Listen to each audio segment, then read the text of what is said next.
Yo.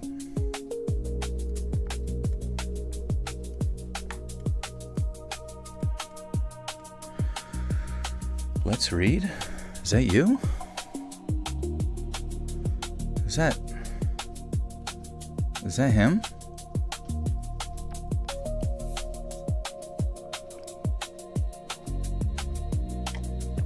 The new 007 game. Oh yeah, I forgot. Yeah.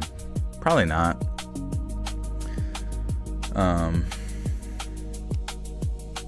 What happened to the 7:30 start time? I don't know, dude. What did happen to it? Only bad thing is like me doing that really threw things off, and now there's really no recovering it. So, but anyways, we got camping stories tonight.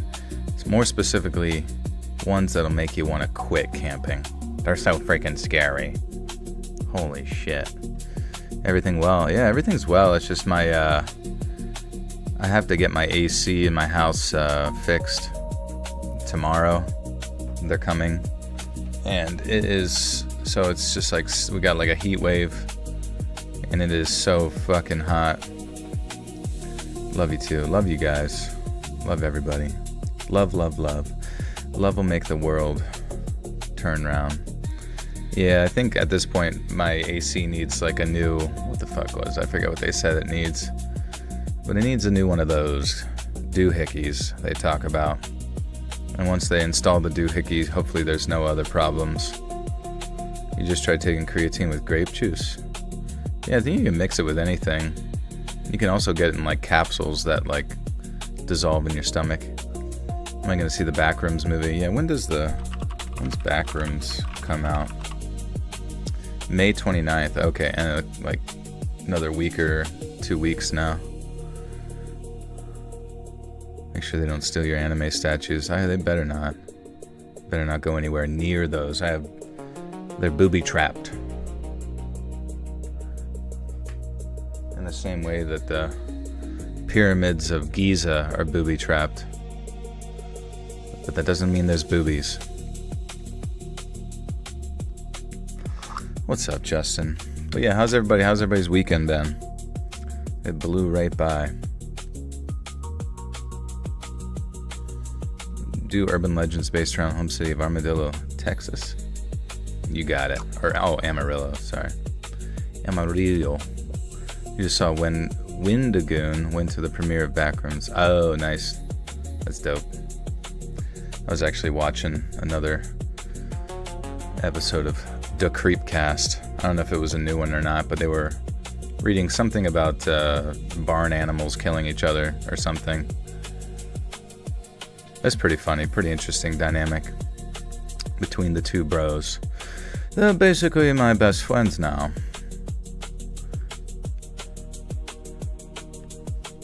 Oh, Crime Girl, you changed your PFP. That's pretty cool.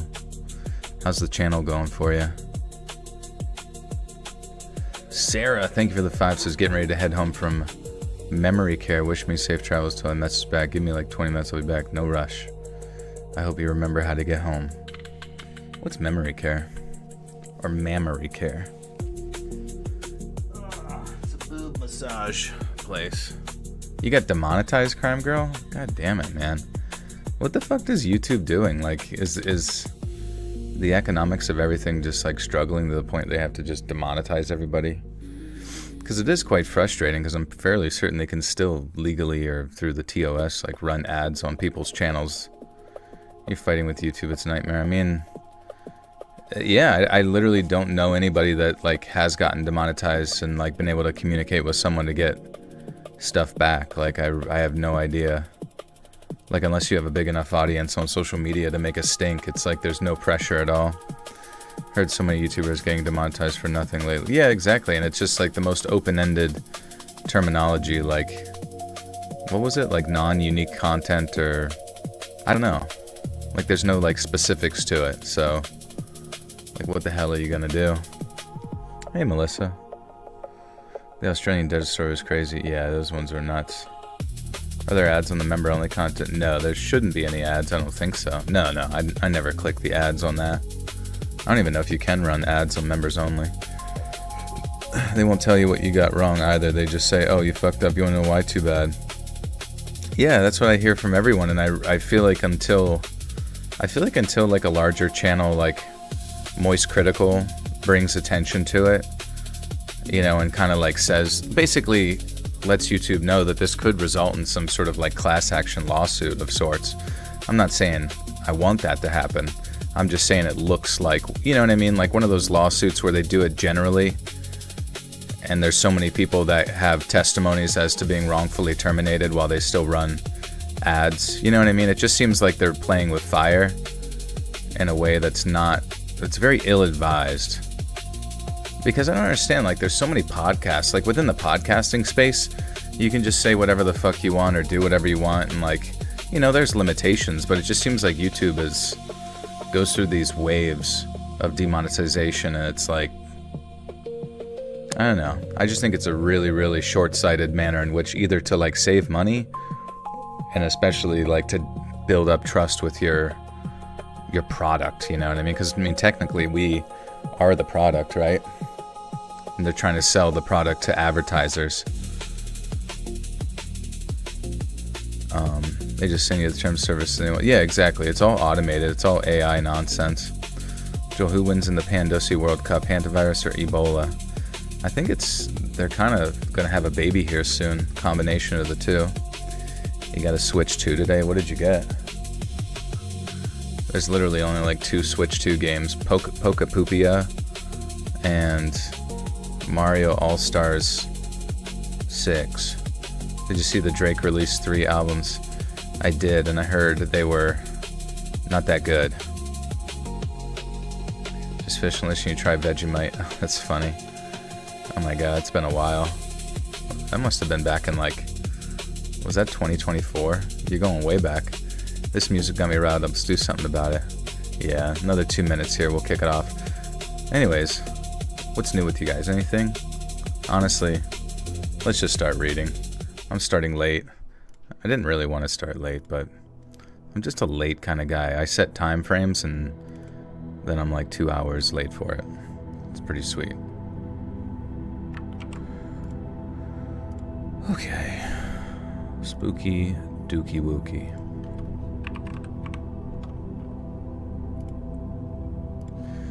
Got the line spacing. We're gonna try. Oops. Hey Boop, welcome back, brother. You still have access to bonus content. Why do you have a number 3? I honestly have no idea. YouTube has this weird little competition that basically can be won by donating money. So you may or may not have donated money at some point in your tenure. Joe, my postpartum isn't so crazy, except I still ate my damn fridge.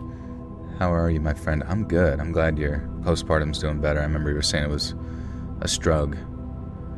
So hopefully we'll get you back in the gym feeling better. Lifting weights and throwing them around like crazy. Weighted bags. Bags of rice. Pick them up, fucking slam them.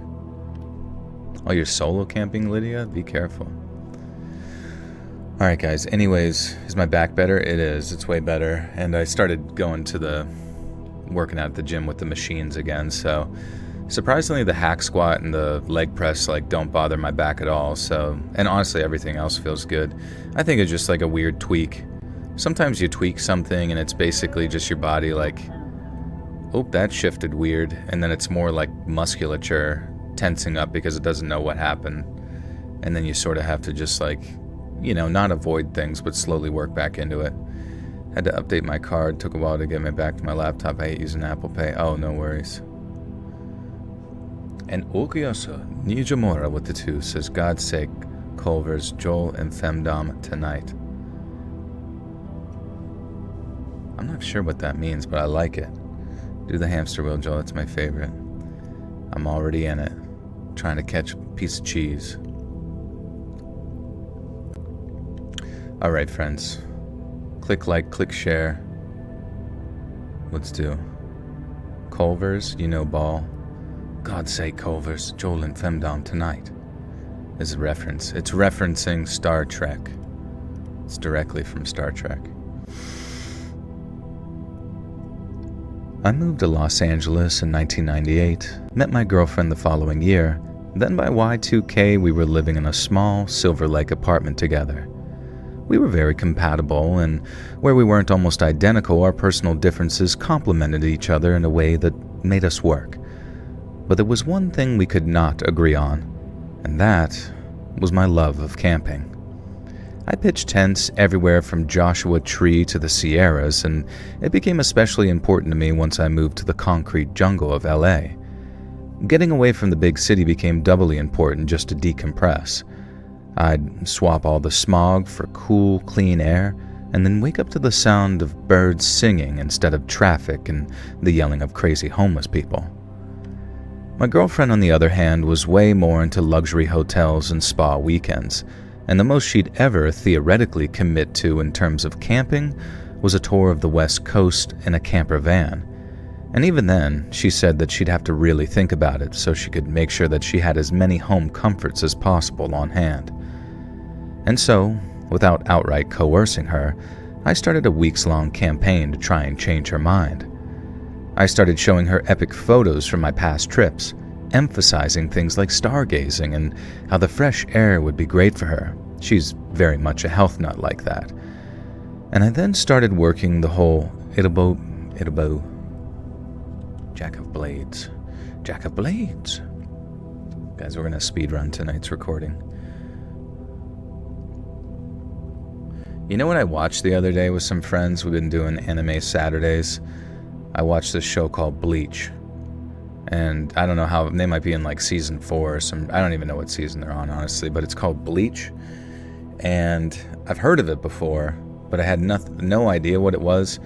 And literally whatever episode we started with, randomly, out of context, was like the most anime shit I'd ever seen. There was like 30,000 different characters. One of them was like a furry. All of them were, I don't even know. There was like weird spiritual abilities. They all had like some ultimate. The guy they were fighting like had the counter to their ultimate, and it was constantly jumping between 30 different storylines. There was a group of random scientists. Some people, like, for some reason had like medieval armor. I don't even know. It was like it's just so funny how sometimes when you think of animes, it's just a mishmash of insanity. But it was sick. It was honestly pretty cool. Hunter x Hunter is fun. Yeah, I haven't seen it. Unfortunately, Justin, you're too much of a jock to watch that, so I'm just gonna pretend you didn't just say that. I thought it was interesting. A character has some moves that are in Spanish. Oh yeah, and like all the bad guys are, of course, Germans. You got Jock Zone. I've been a Bleach fan since 2005. The new TYBW last arc in the series is 100,000 times better than the OG anime. Oh, okay, that's sick. Adrian, thank you for the 2. Says I woke up to Bleach when I was 8 on Adult Swim. Nice, and haven't stopped since. It's a pretty insane show. Yu Yu Hakusho. Yu Yu Hakusho is a little bit slower, right? It's like a little bit more comedic, I think, or am I wrong? Yeah, the Bleach soundtrack on vinyl. Yeah, some of the music they were playing was like, I don't know, it just like blows my mind. Like, how does Japan produce such high quality animation and insane storyline, you know what I mean, with music and all, you know, everything just seems like it goes balls to the wall, next level. And I just wonder how they do it, but the United States can't produce like shit lately. Like literally, I don't know the last thing the United States has made that's, I mean, I'm not paying attention hard enough, but I don't know. We need more. We need better animation stuff. Japan is the best with everything, especially video games. It's pretty freaking sweet. I then started working the whole it'll be romantic angle, telling her how it'd be just me and her without anyone else for miles around, how we'd get to soak up all the good vibes nature was making while making s'mores with roasted marshmallows, her one true weakness. She'd always counter with something like, what if a bunch of bugs crawl into the tent? Or, what if we pick the one day a year when it rains in LA? And while I did kind of understand her concerns, it didn't stop me. I just so happened to pick the Reese Witherspoon movie Wild to watch while we were eating takeout. And then the next week it'd be Into the Wild. And you might be noticing a little theme here because she sure did. And then after maybe 2 months of slowly and gently convincing her, she agreed to a sort of compromise. No multi-day backpacking deep in the mountains, no eating of canned garbage and drinking creek water that tasted like chlorine pills. Instead, we go someplace a little closer to home, Runyon Canyon Park. Now, anyone who knows the park might be laughing right now because it's literally just a foothill in the middle of Hollywood, and if you look it up, you can see the Hollywood sign right there above you. It's surrounded by concrete on 3 sides, so it'll probably... What up, welcome to the stream. Did I say Runyon right?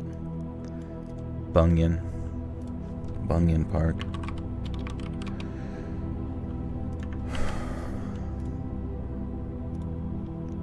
Runyon, okay, sweet. Got it. It's around the concrete, oh yeah. I'm watching Uzumaki right now and just watched Angel Egg for the first time the other night. How was that? Bear in mind, I thought the Bebop movie on a bootleg VHS from the mall in 2001.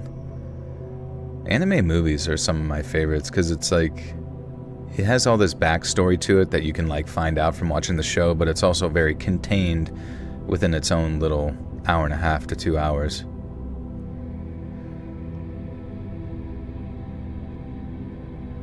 Boombaclot. They should make an anime called Boombaclot with 2 exclamation points.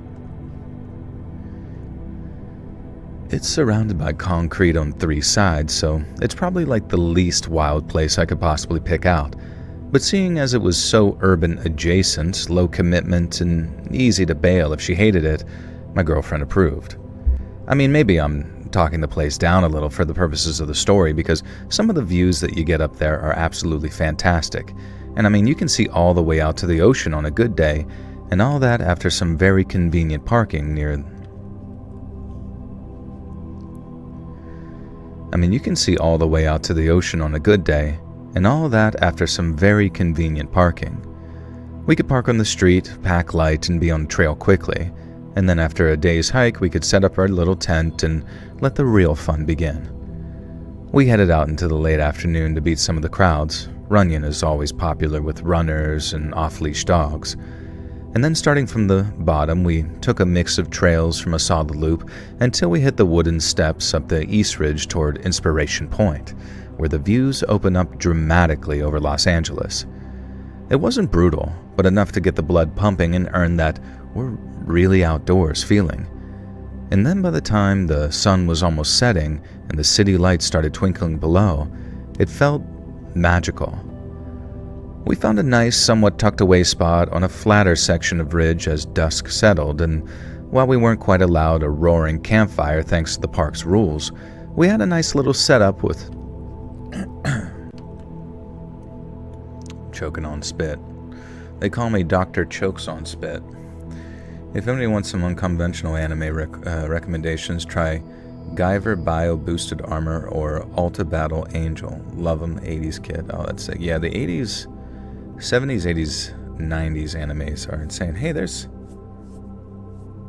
Mr. Sam riding himself in the chat. What's up, broski?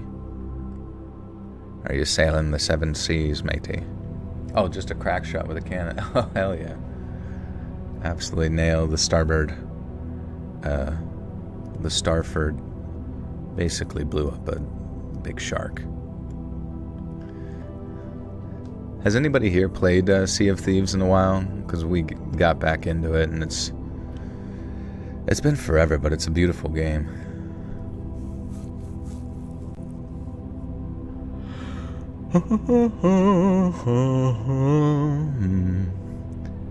And while we weren't quite allowed a roaring campfire thanks to the park's rules, we had a little nice spot set up with a portable lantern. Wait, did I? I feel like I miss twinkling. But we were really outdoors. Then by the time the summit, I feel like I missed like a whole paragraph. I can't even remember. It wasn't brutal, but enough to get the blood pumping and earn that we're really outdoors feeling. And then by the time the sun was almost set and the city lights started twinkling below, it felt magical. We found a nice, somewhat tucked away spot on a flatter section of ridge as dusk settled, and while we weren't quite allowed a roaring campfire thanks to the park's rules, we had a nice little setup with a portable lantern stepping in for ambience. The hike had worn us both out in the best of ways, and her complaining turned to laughter as we watched the sunset paint the sky. It wasn't deep backcountry solitude, but for Los Angeles, it delivered epic views, and she admitted it wasn't as scary as she thought. And before we climbed into our tent, I suggested that we hit up Big Sur on our next trip, to which she starts responding, saying, "Oh, easy, Tiger, let's see how I feel in the morning." But what neither of us knew at that moment was how neither of us was going to make it until morning. And so after crawling into the tent, we settled down on the sleeping mats that I brought along with me. She had the extra. Oh yeah, Subnautica 2, that's right. Has anybody played Subnautica 2? It does look amazing. Also, you guys should check out the new bonus content that Sam has put out on the channel. The Master, the Myth, the Legend is in the building. Extra, read all about it. Paranoia Agent. No, what's that about? He put in 9 hours today. Oh, playing Subnautica. That's insane. Yeah, what kind of... Is it just kind of like Minecraft in the ocean, right? Or something of that nature?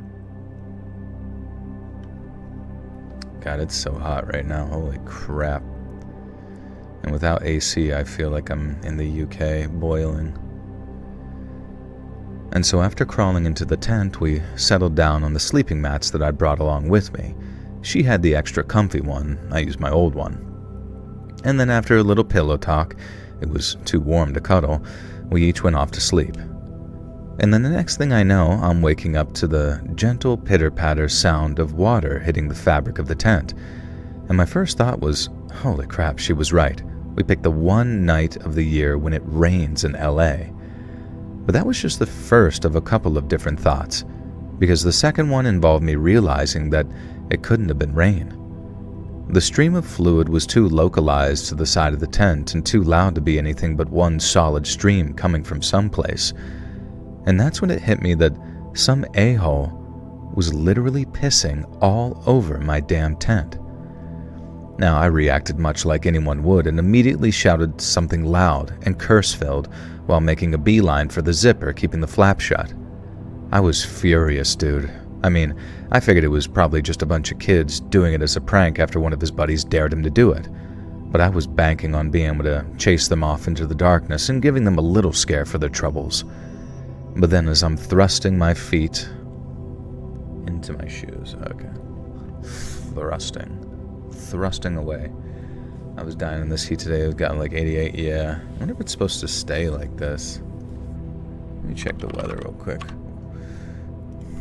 Right quizzy, as they say. Ha ha ha. Ha ha ha. Y'all know that one? Y'all know that new saying that everybody likes? Okay. Where the hell? No, not the hourly. I want the 10-day forecast, you sons of bitches. Jesus Christ. I swear to God, there's no other fucking website that tries to farm as much data off of you as a fucking weather website. Like, would you like to put in your social security real quick? Holy fuck, it's supposed to be 90 degrees tomorrow, 90 degrees Tuesday, and then start to kind of drop down a little bit, but then back up to warm, but more of like an expected temperature. God damn.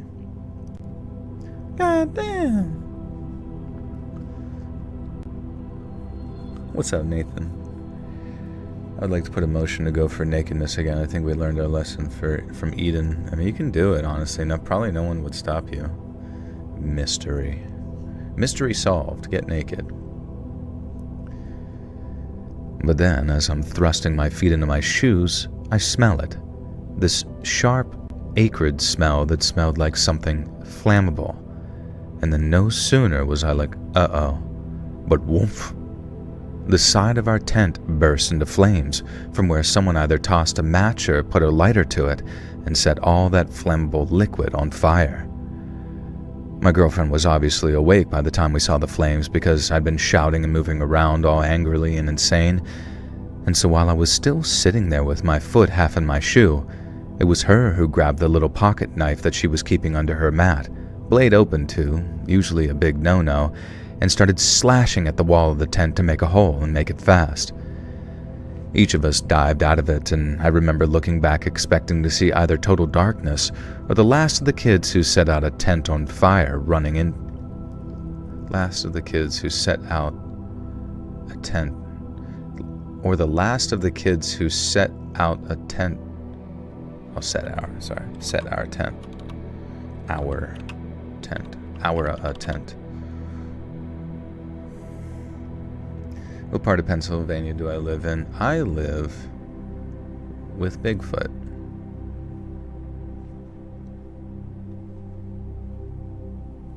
Chipotle mayo? You making some right now? Chipotle mayo, Pennsylvania. Yeah. I live in a Chipotle. The sweatiest part. Yeah, it's terrible. Snowed a few weeks ago here in Colorado. I mean, Colorado, it can snow all the way up to freaking June, bro. I remember like visiting a friend. I forget exactly what time of year it was. I feel like it was spring, and we got hit with. It was like a blizzard as soon as we arrived in Denver, and you couldn't see anything as we drove to Boulder. And then in the morning, it was completely clear skies, but it was beautiful because the mountain was now snow-capped, and it was just a amazing sight. Hello from England. Hello. Camping in Colorado right now. It's supposed to snow tomorrow morning. Yeah, be safe. You really never know what you're going to come across there, it seems. Say hi to your dog, baby Zeus. Hello, Zeusy. What's up, Crayon God? How's everybody doing? How's everybody feeling? What are your emotions telling you? Have you checked your star charts today? Each of us dived out of it, and I remember looking back expecting to see either total darkness or the last of the kids who set our tent on fire running into it. Instead, I saw maybe 4 or 5 guys, grown-ass men by the looks of things, and they weren't running either. They were just standing there, watching us as we spilled out of the slash in terror and confusion. I just shouted, "Run!" but my girlfriend had already looked and was screaming as she ran for the trail. Now, I kind of lagged behind her a little, looking back and getting ready to fight when they started to chase us, but neither of them did anything but stand there silently, either watching the tent burn or watching us run from it. And somehow, I feel like that freaked me out just as much as they did.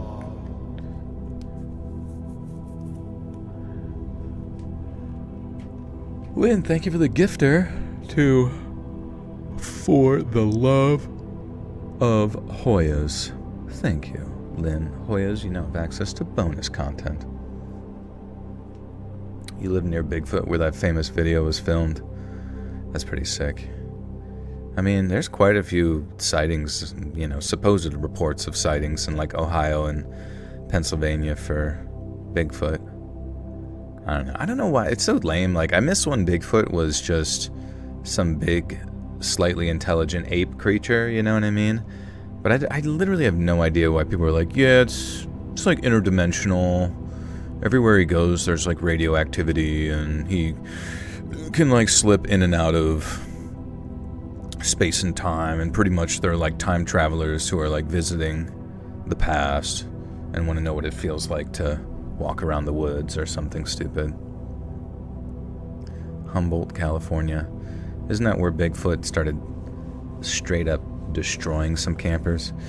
Are you ever worried about going for a walk and randomly falling into a lava tube? Yes. I was in Pacific Northwest recently. Bigfoot must have been hiding, sadly.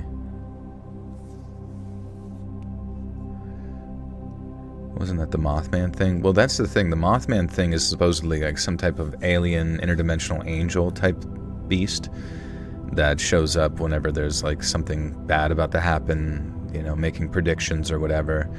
But then they added the interdimensional thing onto like Bigfoot, and it's just like, what the fuck? What?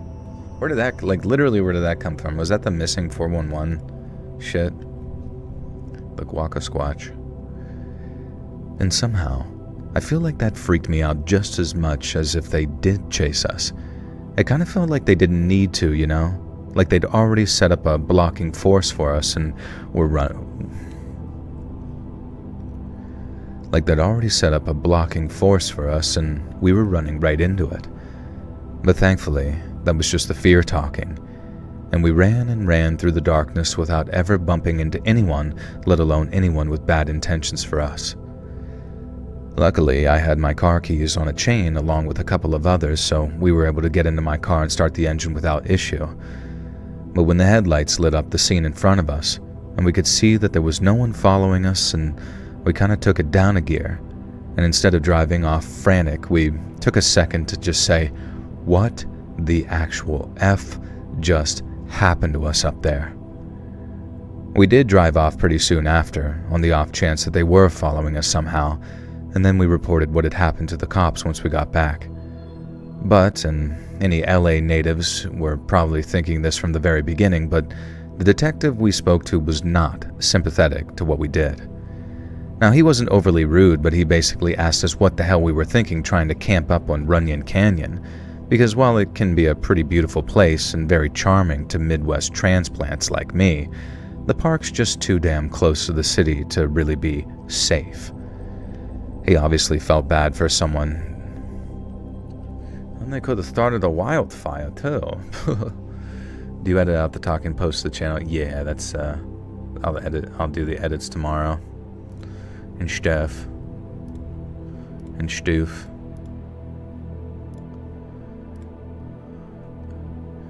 You streaming tonight made my weekend. I definitely needed this distraction because I lost my childhood dog last night while visiting my parents. His name is Bobby. He was 13 years old. Oh, I'm sorry, Iris. That honestly is so difficult.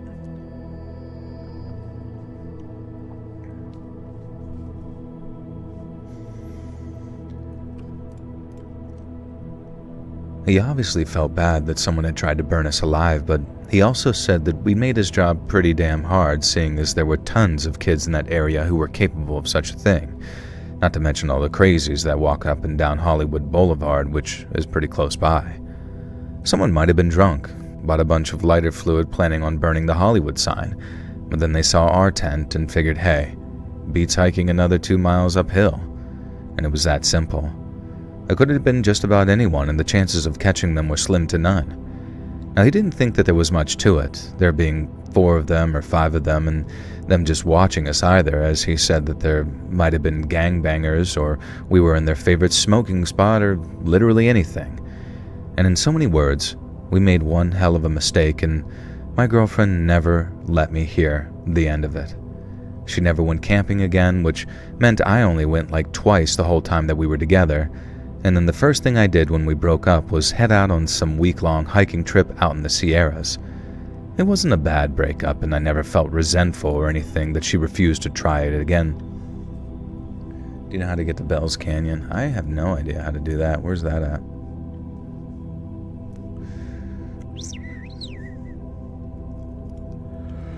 Hell's Bell's Canyon.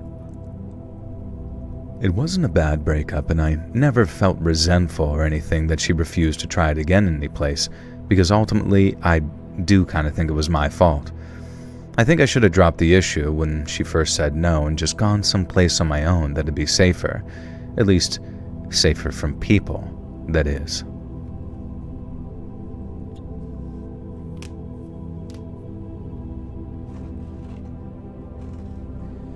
Meanwhile, since it's cold, elite ball-in knowledge. Dude, he should make a shirt that says that, elite ball-in knowledge, and it has like some inside joke of, I don't know, I'm sure he's got like memes and stuff for his followers. Oh, an inside joke? You mean you're inside of me, the joke? That's what it's gonna be. That's the merch he's gonna do. Uh-huh. Much love from Pacific Northwest. Thank you, Destiny. Good to see you. LRF in the building. What's LRF? Large rectangular void. Remember the Jim Jones track where the hook was like, ballin'? Yeah, hell yeah, dude. He should have that as his opening, just the Jim Jones song. I stay fly, no lie. When he hits 100 million subs. Alright, boys and girls, we got story numero 2.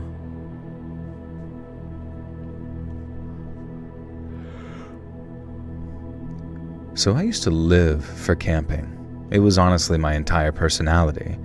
And the second best feeling in the world to me was hauling my pack onto my pack. Hauling my pack onto my pack. What is this saying? What does that even mean? The second best feeling in the world to me was hauling my pack onto my pack after counting the days, assembling gear, and poring over maps of the areas I'd be heading to, just so I could familiarize myself with them in advance. I just realized there's camping stores. I'm literally camping. That's crazy. What the fuck does this mean? Justin, you are not camping right now. What the fuck are you talking about? How are you on a computer? Are you plugged into a tree? You plugged into a squirrel's ass? Just kidding. Alright. What does this sentence mean? How fix grammar. You have Wi-Fi? Oh. Then you're not really camping. But honestly, you were smart. Like, everywhere you should go, you should have access to Wi-Fi, because you never know when I'll need you. I need you to work this really important moderating job. He's glamping. He's glamping playing his PlayStation 2 classic hits. He's playing Shadow of the Colossus right now. He loves games so much. Alright. It's saying the narrators loves... Okay, wait. The second best feeling in the world to me was hauling my pack onto my back. Oh, onto my back. Duh. Jesus Christ. I don't know how I didn't reason through that. I just thought it was like a... I thought it was an idiom. I have a solid cell service, so I'm in the middle of nowhere. Lucky duck. I have a Nokia, so... How's the Pokemon cards going? I just switched over to, like, collecting singles now. And I'm just gonna treat the Pokemon card collecting as, like... I'm just collecting real-life, non-fuckable tokens. Unless you cut a hole in the card, I guess. But I did see somewhere that you could actually, like, take a loan out using your Pokemon cards as collateral now, which is kind of funny. I don't know. Way more valuable to me than NFTs. The second best feeling in the world to me was hauling my pack onto my back after counting the days, assembling gear, and poring over maps of the area I'd be heading to, just so I could familiarize myself with them in advance. And then the best feeling, on the other hand, was hitting that part of the woods where there was nothing but me, the trees, and all that quiet. It was my happy place, and I've been doing it since back when I was a kid, when my dad would drag us all up into the mountains every summer. I used to hate it when I was smaller, but then as I got older, I learned to appreciate it, and it snowballed from there until it was weekends, long weekends, even solo trips when nobody else would tag along. Now, my buddy Squirrel and I were like the main two dudes. If I planned a little trip, my friend named Squirrel was almost guaranteed to show up with his gear. Oh, and he's named Squirrel because a picture a guy...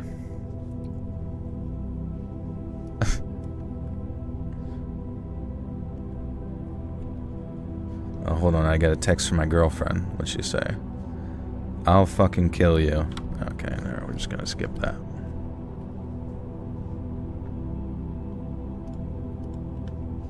Wait, she said it again. She's calling me. I'll fucking kill you and your whole family. She says, okay, you know what? We're gonna block her. Oh, and he's called Squirrel because picture a guy named Squirrel and that's what he looked like. No joke. Plus his name was actually Daryl, so it kind of rhymed actually, but anyways. Now way back when, Daryl and I headed up to the spot that we've been eyeing for months. It was kind of a tradition by that point because every spring for the past few years, we've been picking a tough trail, setting up camp in the backcountry and then just unplugging from all the bullcrap of regular life for a couple of days. And then that year, after a solid hike of about 8 miles with some real elevation, we set up camp in a spot where the views were worth the blisters. We got there mid-afternoon and then set up the tent in a nice little clearing under these big old pine trees. The wind was picking up a little bit, but nothing crazy, and we figured it was just mountain weather doing its thing. We lit a campfire, cooked some dogs, and cracked a couple of beers, and then talked about a whole bunch of nothing important until the sun went down and the stars came out. Now, even the breeze kind of worked after... You have a girlfriend? Oh, no, I was just kidding. I just think it'd be funny if you got texted from your girlfriend saying, I'll kill you. Just like every minute on the minute your girlfriend just says, I'll kill you. That's how you know she's Latinx. I got a Latinx girlfriend and her picture on my phone is just her with a knife and says, I'm watching you.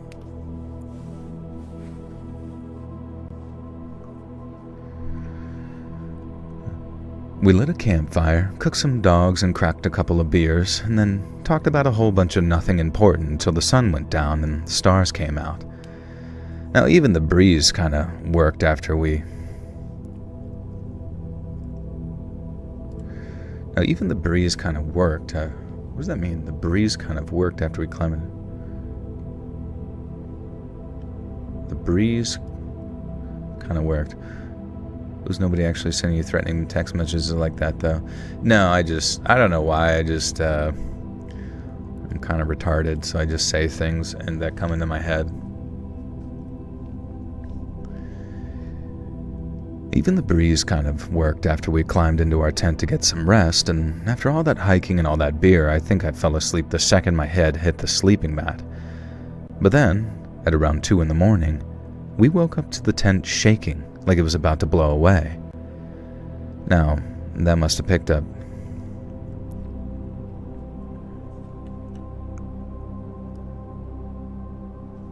What do Latinos really think of the X on the end? There's nothing that a Latin person likes to be called more than Latinx.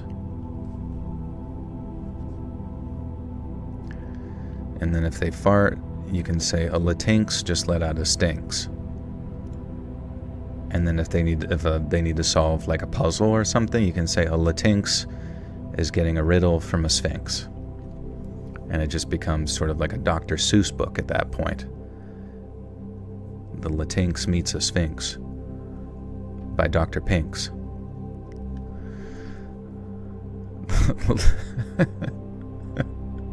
The Latinx gets jinxed from a sphinx. Alright, anyways. Now that must have picked up suddenly, and bad too, because it had gone from breeze to full-on gale force winds that were roaring through the pines like a freaking freight train. It woke me and Squirrel up quick, one then the other, and then we're yelling over the noise about whether we should pack up and move. Now camping under a whole bunch of trees isn't the best of ideas, especially if they're kind of isolated, and then make for great cover.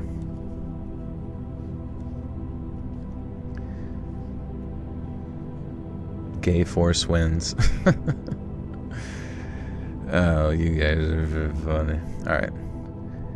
They make for great cover, but also they attract lightning. But since we also couldn't think of anywhere close worth moving to, and since it didn't seem smart to go out into the pitch-black pouring rain, moving on seemed dumber than staying put. And so we zipped the tent tight and got ready to ride out. And then not even 10 minutes later, it happened. There was this loud crack, like a gunshot I clicked. I accidentally freaking clicked. Ricky Parker, welcome back, brother. Good to see you. Don't go to Salem, Massachusetts. It's all gay force winds no matter the time of year. Damn. Also, riddle me this, guys. So I was babysitting this weekend, right? And went to the park. There was a little book nook. You guys ever seen a book nook before? Where you can take a book, leave a book kind of thing? And one of the girls takes a book out of the book nook, and it's just a giant Holy Bible. It just says Holy Bible across it. And then she found like a rose petal randomly at the parks, like on the thing, and picked that up. We go back, walk past somebody I know's house, and they're like, I want to leave them a little gift. So she like takes the rose petals and like, makes like a little trail in front of from their doorstep to like the bird bath or something like that. And then proceeds to like rip pages like out of the Bible to like put them under like rocks and stuff, because it was, I don't know, like that was, I guess her perception of the Bible was that it's also kind of like a flower that you can just like peel apart and leave like decorations. And I didn't say anything, but then she was like, no, I probably shouldn't do this.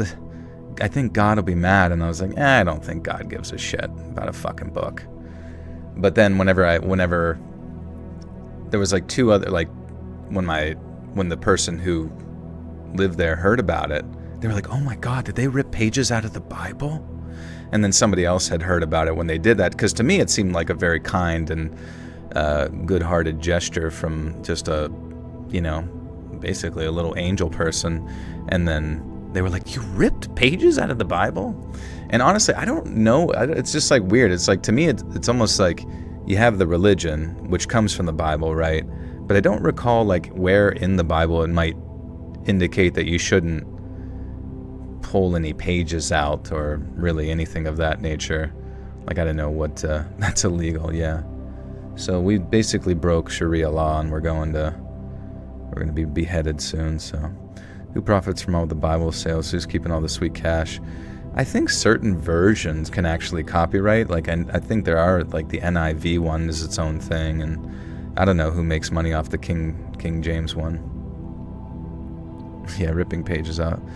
Jesus loves me not. Jesus loves me not.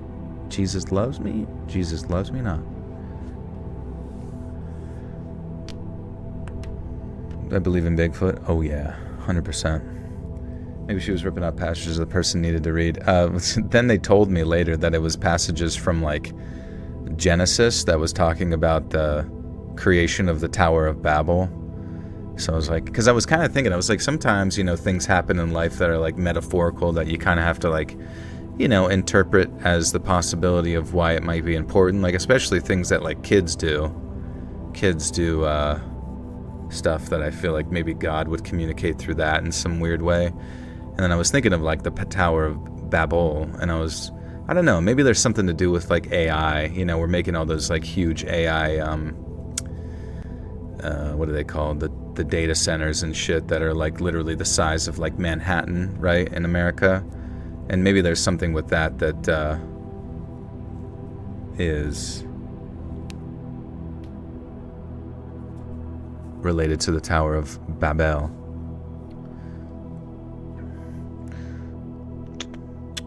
Is Jared Leto Jesus undercover?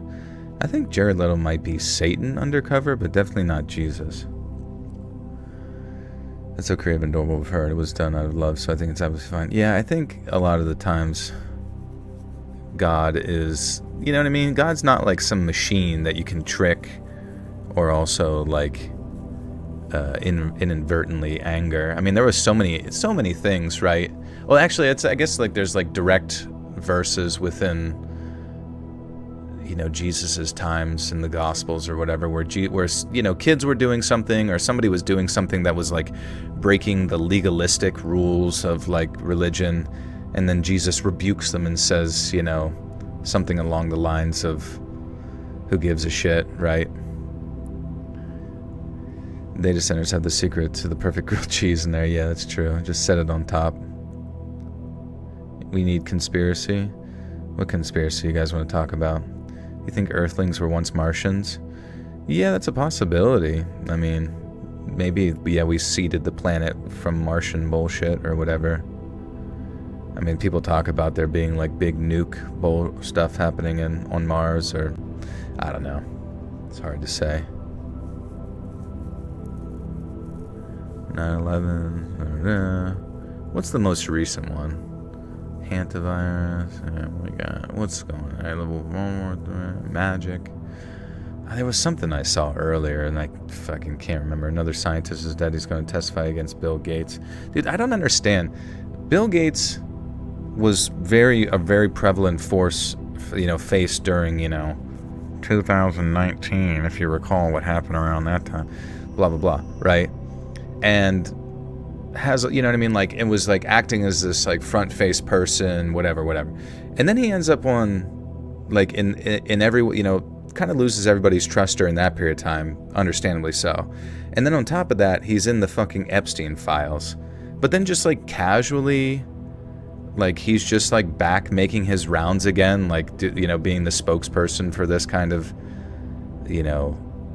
pandemic-y type conversations again. And I'm just like, what? Shut the fuck up, Bill Gates. Like, shouldn't this guy be in jail or some shit? You know what I mean? Like, it's just like the gall that he has to come out and he's like, all right, everybody, I don't even really know what to say. Like, fucking, you're all gonna die and I'm gonna be happy because somebody threw a pie at me one time. Hey, Melissa, thank you for the 5.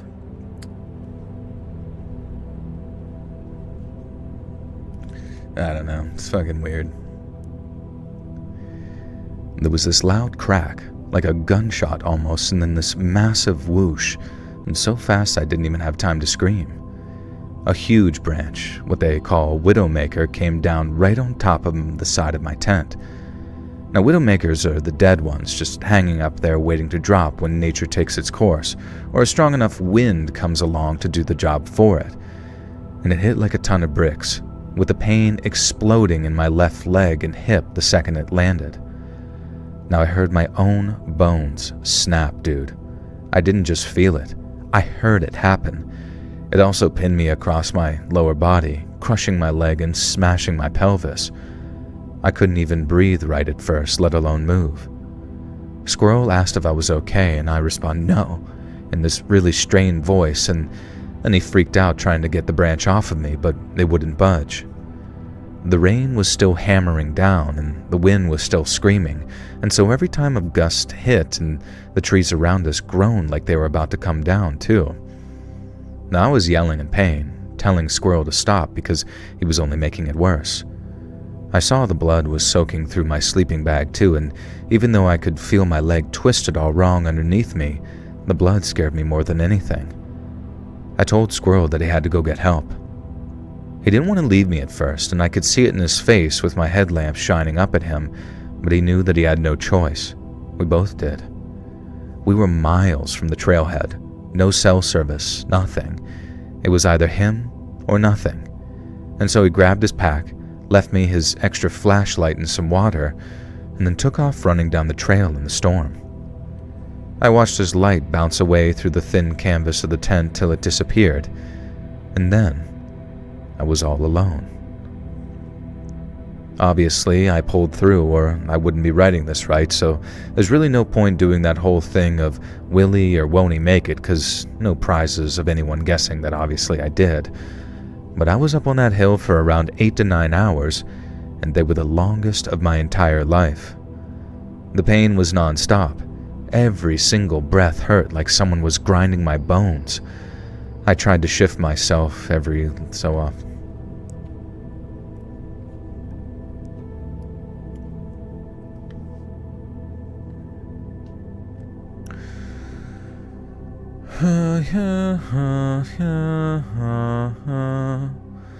Widowmakers are no joke. Yeah, they can headshot you from across the map, doing 250 damage.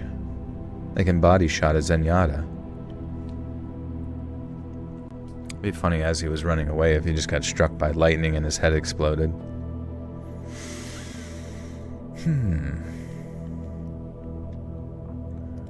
Justin, if you don't post a picture of you camping, playing video games, I'm going to assume the whole thing is one big farce. Hey Noah, what's up, dude? Have you watched Something Very Bad Is Going to Happen on Netflix? I have not. What's it about? What's that about? On God. On frog. Saying on God is actually a sin, so you have to say on frog. Dude, last weekend I was walking around in my backyard maple tree looking for owl feathers and pellets. 10 minutes after I stood on a particular spot, a huge widowmaker speared the exact spot. That's scary. Makes sense. Okay. I tried to shift myself a little bit every so often, purely out of desperation, I guess. But that branch had me locked down solid, and any attempt to move only made the pain worse. I got soaking wet too, as the rain kept on leaking through the ripped tent, so it wasn't long before I was soaked to the bone and very cold. I kept talking to myself out loud, stupid stuff like, "You're okay, buddy. Help's coming." But I wasn't okay. The fact help was coming was the only thing that kept my mind in one piece, because by far the worst part was the fear. Every gust of wind made those big pine trees creak and sway overhead. I kept staring up into the dark, waiting for another crack, another widowmaker to finish the job. I kept asking myself, what if the whole tree came down? What if Squirrel slipped and broke his ankle out there? What if he makes it but he can't find his way in the dark until it's too late for me? My life didn't so much flash before my eyes as my death did. I thought about my mom and dad, about my sister, about the guy at my job hearing about the way I died and thinking, poor dude. I thought about the autopsy they'd do, about my funeral. I tried not to, but I couldn't help it. I started singing songs in my head, counted stars when the clouds broke, prayed a little, even though I really am not one for church, but every time my mind went back to dying again. Time got weird too. Minutes felt like hours, and the only consolation I got was not feeling like I was about to pass out or go into shock. I think I lost a lot of blood, but the pain kept me awake, and that's how I knew I wasn't completely screwed, which, like I said, kept me sane. Finally, sometime after dawn broke, I heard voices. I yelled out as best I could, and then I saw lights coming through the trees. Squirrel had made it, having run those miles in the stormy dark like a man possessed. He brought a whole rescue crew, paramedics, forest rangers, S&R guys who had the gear to lift the branch. They worked carefully, talking me through what they were doing the whole time. And then when they finally moved the wood and got me on a stretcher, I almost passed out from the relief. There were all these new pains as stuff started to shift in my leg and hip, but the relief of feeling all that pressure taken away was, well, I've never felt anything quite like it before or since. They got me to the hospital, but thanks to the pain meds, the memories of it are all kind of blurred. I got surgery on my leg and they put pins in my pelvis. The doctors said I was lucky that my nerves were mostly intact and I wouldn't need an amputation. But luckily, ain't the word that I'd use to describe the months of rehabilitation where I basically had to learn to walk all over again. I walk with a limp now and sometimes with a cane on bad days. I had to forget all about camping, at least serious camping anyway, and hiking, I can pretty much forget it. It took me a long time before I could lie in a tent without my chest getting tight, and even all these years later, I still have nightmares where I'm crushed by something, usually an elevator that gets smaller and smaller until I can't breathe, and then it falls like whoosh, just like that branch did. And life's different now, and by that I mean a lot slower. I garden a little, watch birds from the backyard. I'm grateful to still be here, but man, I miss those nights under the stars. That widowmaker took more than my mobility that night. It took a piece of who I was. Sometimes I drive up to the old trailhead just to sit and look at the mountains. I don't get out, but the woods are still beautiful from a distance, and the fact that I'm still here to see them, that's something, right? Me and Squirrel are still good friends, but he doesn't much look like a squirrel anymore. Hey, Jensen. Welcome back for 70 Juan months. My doctor had to remove my leg. Luckily, I had another one. Still getting used to walking with only 2 legs. It's because he's got a big old cock, guys. Jensen has a fucking 40-inch wiener. I've seen it. I've seen it while he's sleeping. You want to know why I've seen it? Because I'm fucking Santa Claus and I've seen everyone naked. Did you guys know that about Santa Claus? Isn't that weird? Me and Squirrel are still good friends, but he doesn't much look like a squirrel anymore. He comes around sometimes and will sit on the porch, drink beer, and reminisce about old trips. I sold most of my gear, but I kept one tent. Maybe if I have kids someday, they can have it, and if they want to go camping with their Uncle Squirrel, because I know no matter what happens, Squirrel's got their backs, just like he did that day with mine. What's up, Caleb? How we doing, dude? We're just talking about Santa Claus, lesser-known Santa Claus lore, and the fact that he's seen every single person in the buff. Hey, Joe, I can't believe it, but I was fired a week ago after years of working, taking some time off, I guess. Man, I'm sorry about that. What happened? Just, like, kind of let go? You wake up after the Sandman spent the past 5 hours sandbagging that ass and fart out dust. Just, like, drowning you in sand. Why won't you go to fucking sleep? Mr. Sandman, leave me alone. You keep your fingers away from my bone. Santa was on the... That's true. Hey, Joe, I love you. I love you, too. Can you tell me why you love me? There's so many people in here that say they love me, and they never tell me why. I need to know what I'm doing right. I need my toenails painted. Alright. So that was story 2 about the Widowmaker from Overwatch with a shelf-like booty. Besides the obvious one, what's your least favorite thing about myself? The obvious one. Least favorite thing about myself? Let's see. Like, I know I'm pretty silly on here, but I guess that's because I'm pretty comfortable. But I get a little frustrated with myself that I deeply want to be, like, friends with everyone, like a dog, you know what I mean? But my, like, ice-breaking abilities with random people are just, like, complete fucking... Like, I can talk to anyone if they will give me the time of day and allow me to do stuff. But, yeah, but it's like, I'm not like a golden retriever that is gonna run up to you and just, like, immediately earn your love. It's like I'm more of, like, a one-on-one kind of lover type scenario. What's my deepest, darkest secret? I just told it, that Jensen's boner is 40 miles long.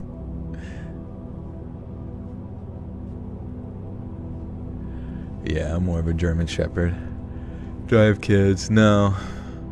My friends have kids, which, like, feel like my kids sometimes, because it's like, you know, whenever you see them, like, when you literally have known them since they're born, you kind of feel like loosely responsible for making sure that they don't stink. You know?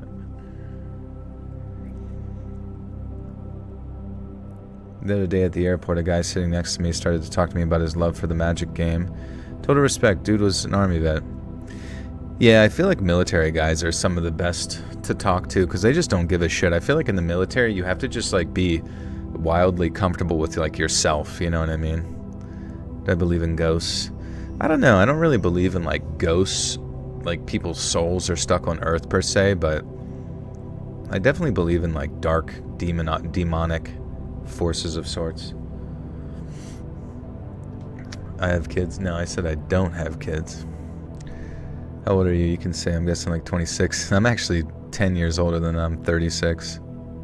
Or at least I'll be 36 in June here. Chopped unk status. Joel responsible for getting married. Joel is responsible for me getting married, so if that doesn't work out, I would also like to say that Joel's responsible for that too. That's true.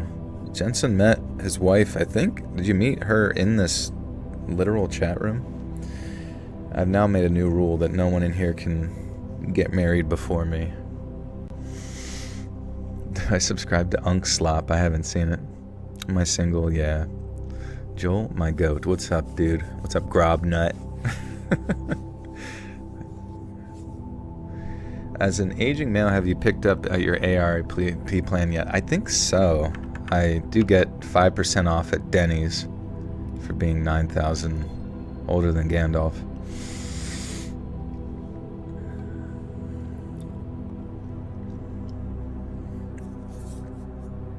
Do I believe in the male biological clock? I don't know. I don't exactly know. I've heard that, like, obviously over time, sperm, like, I think the earlier you have kids, the better for their health in general, maybe. That's not always true, but I think I definitely have felt my ovaries drying up pretty fast because lately, in the sense of desiring kids more often as I have gotten into my 30s, which have gone way faster than my 20s, which is fucking crazy. But I have heard that, like, your, sperm can start to, like, degrade over time as far as DNA goes. And so, like, I don't know, you might have, you might get a kid with tentacles or some shit. People our age graduated high school in 2008. Can you believe it's been 18 years? It truly doesn't feel like that. Yeah, it's pretty interesting. But I guess it is what it is. I ran into somebody from high school a while back, someone who I wasn't even really friends with. This was like this weekend or something, and I don't know. It's like a strange feeling whenever you like see them and they just like, you think just the novelty of like them seeing you from back in the day would be enough to be excited, because I was like excited to see him and he just seemed like he did not give a fuck, and I was like, huh, you really are literally, I don't know, some people are just like no different than they were back in high school, which is fine. I mean, I feel like maybe I'm technically not that much different. Maybe I was just always very social. Joel dabs on him as he shows his sub count, and then moonwalks away. That's true. Eat shit. And then I just glide. I pay my security guards to pick me up and carry me. Piggyback style. Oh, I think I'd fall asleep to one of your videos tonight. That sounds nice to me. Sounds like a gosh dang plan. I graduated overseas on a military base, so I'll never run into old classmates. Oh, like over in Singapore or some shit? Isn't that where most of those people go to school? The military kids. Alright. Can I read you scary stories in person? Yeah, probably. If we ever run into each other, probably just immediately go into it. Oh, Okinawa. Nice. You never graduated, Justin? You're just... There's so much lore. There's so much Justin lore that he comes up with on the spot.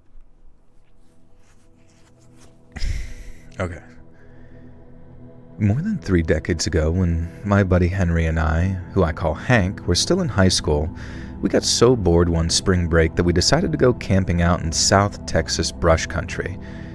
If you drive southwest of Corpus Christi, away from all the palm trees, white sandy beaches, and turquoise blue ocean, the land suddenly flattens out into this endless stretch of scrub. We call it the brush, I suppose on account of it being so dry and bristly, but it should be called the thorns because those are what you really got to look out for. They'll prick you as something awful if you're not careful when you're doing. I'm jolking it. They'll prick you something awful if you're not careful where you're doing it, and even if you are careful, one stray branch will catch your clothes and put a hole in your shirt. And that's not even counting all the prickly pears, but at least they're kind of colorful. And then aside from all those, you got your blackbrush, your mesquite, and Hisachi trees. I don't even know what this says. Versace trees. Dingle dongle. Uisachi. You think we'll ever see aliens in our lifetime? I mean, it seems like everybody in the conspiracy world thinks that the government is very much planning some type of like fake alien thing. You know what I mean? because like all of the scientists who are like getting close to like figuring out alternative energy sources, whether it's via anti-gravity or what else were they studying? Fusion energy, things of that nature. Basically everything that like powers a fucking, you know, those like rotating saucer ships or whatever.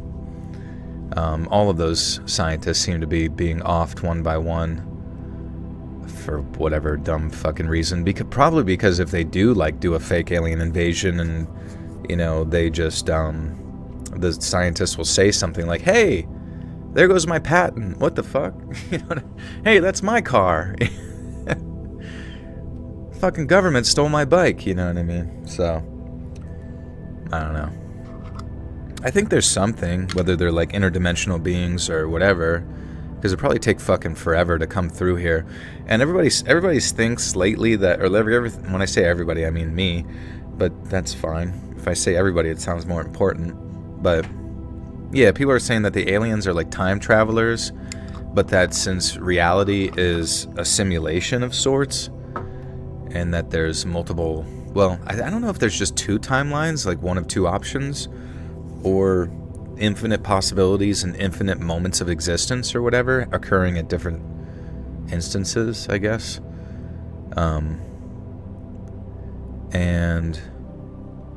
But yeah, like basically if life is just some big weird like computer simulation that you can enter and exit through, like you can basically create a hole within the space-time by like say you push down into a trampoline, right?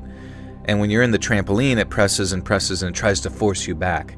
But if you were to put enough pressure into a trampoline and you were to do it fast enough, you can cut through the trampoline, which is space-time, right? And then, I don't know, maybe you have some sort of receiver on the other end, and it will teleport you basically through, like it will be like re-render you. It's kind of like the back rooms, like you go out of bounds and you end up someplace else. And then I'm sure if you can like calculate or have some type of signal to like re-render you elsewhere, that's kind of like what the UFOs can do, supposedly.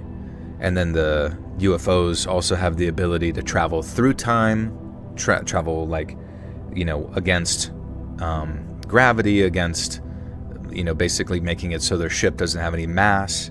And then the fucking ships can also, like, it's the same kind of technology they used for Project Looking Glass, I guess, where they rotate the fucking, what was it? We talked about this before. Where they rotate like the random radioactive isotope or something at super speeds until it turns into like plasma or some shit, and then you look inside and you can see like basically a portal open that shows the different timelines occurring, you know, all in their different instances. So you can like look into the future and like anticipate all possible timelines. I suck. Thanks, bro. I appreciate you. If you get all energy from ADHD lies and convert it into a functional energy, you can provide stable electricity for a whole city. Hell yeah. Every instance has at least one witness other than me. I'm not crazy. Well, Joel, just ask Bigfoot how that works. Yeah, maybe they know. I don't know. What about Project Blue Book? Yeah. We can see the cost of your convertible. So aliens use a TARDIS. What's a TARDIS? When it comes to aliens, I'm the booty warrior. I know, we're coming for those cheeks. Honestly, the bad thing is I'm pretty sure aliens in their current form, if they are from the future, if they are from the future, right? And they're from a future where like we as humans have to like live underground because of whether it's like a huge release of energy from the sun. Hey KB, you suck actually. How about that? And I'm not even gonna tell you why you suck. You just do, naturally. You suck a big pile of fucking nuts in your mouth. Anyways, so like the sun releases a bunch of energy towards Earth, and it just kind of like causes large portions of the Earth to be covered by like radiation and all that kind of stuff. Don't act like I don't know Doctor Who. I've honestly never watched Doctor Who, and I heard Doctor Who sucks now, so I don't really care to catch up, honestly.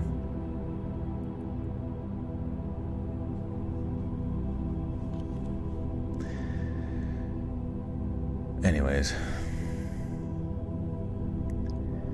It's not even counting all the prickly pears, but at least they're kind of colorful. And then aside from all those, you got your blackbrush, your mesquite, and... I fucking forget how to say this one.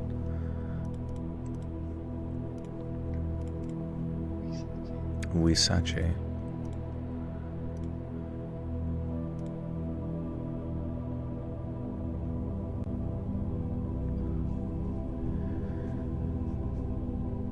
It's not even counting all the prickly pears, but at least they're kind of colorful. And then aside from those, you got your blackbrush, your mesquite, and huisache trees. And one of the stars of our story here, the... God damn it. Apricots. I haven't eaten an apricot in a long ass time.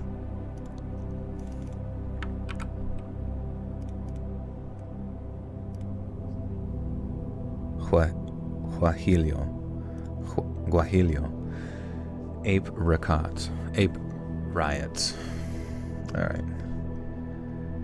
The guajillo shrubs. Now don't get excited, chili fans, it's not related. It's hot, dry, and dusty. It's real drought country, but while most of the time it's all sandy and beige and sad looking, you get one good rain and bam, wildflowers start popping up all over the place and it can look really pretty. And that's what it looked like when me and Hank went out to camp that day, since it had rained a few days previous, and thanks to the dry wash still being flooded, there was a gentle trickle of water into all the surrounding soil, meaning the brush was so green in places that the bushes were like thick walls that you could barely see through. And so there we were, walking on all that still loamy soil after a full day's hike, and we're poking around looking for somewhere to set up camp.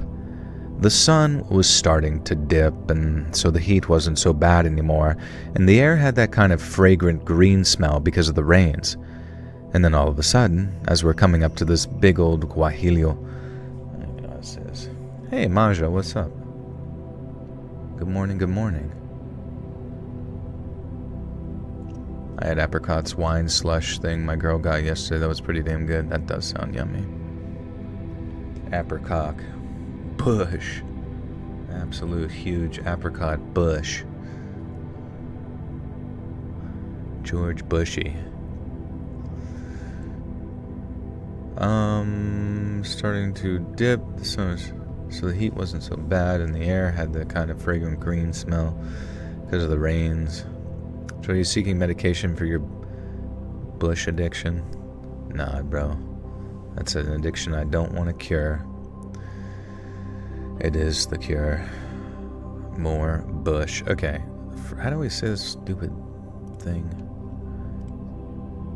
Guajillo. Okay. Sorry.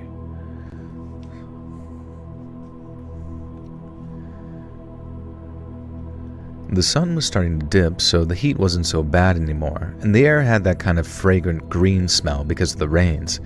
And then all of a sudden, as we're coming up to this big old guajillo bush, we... God damn it. I was gonna say brush.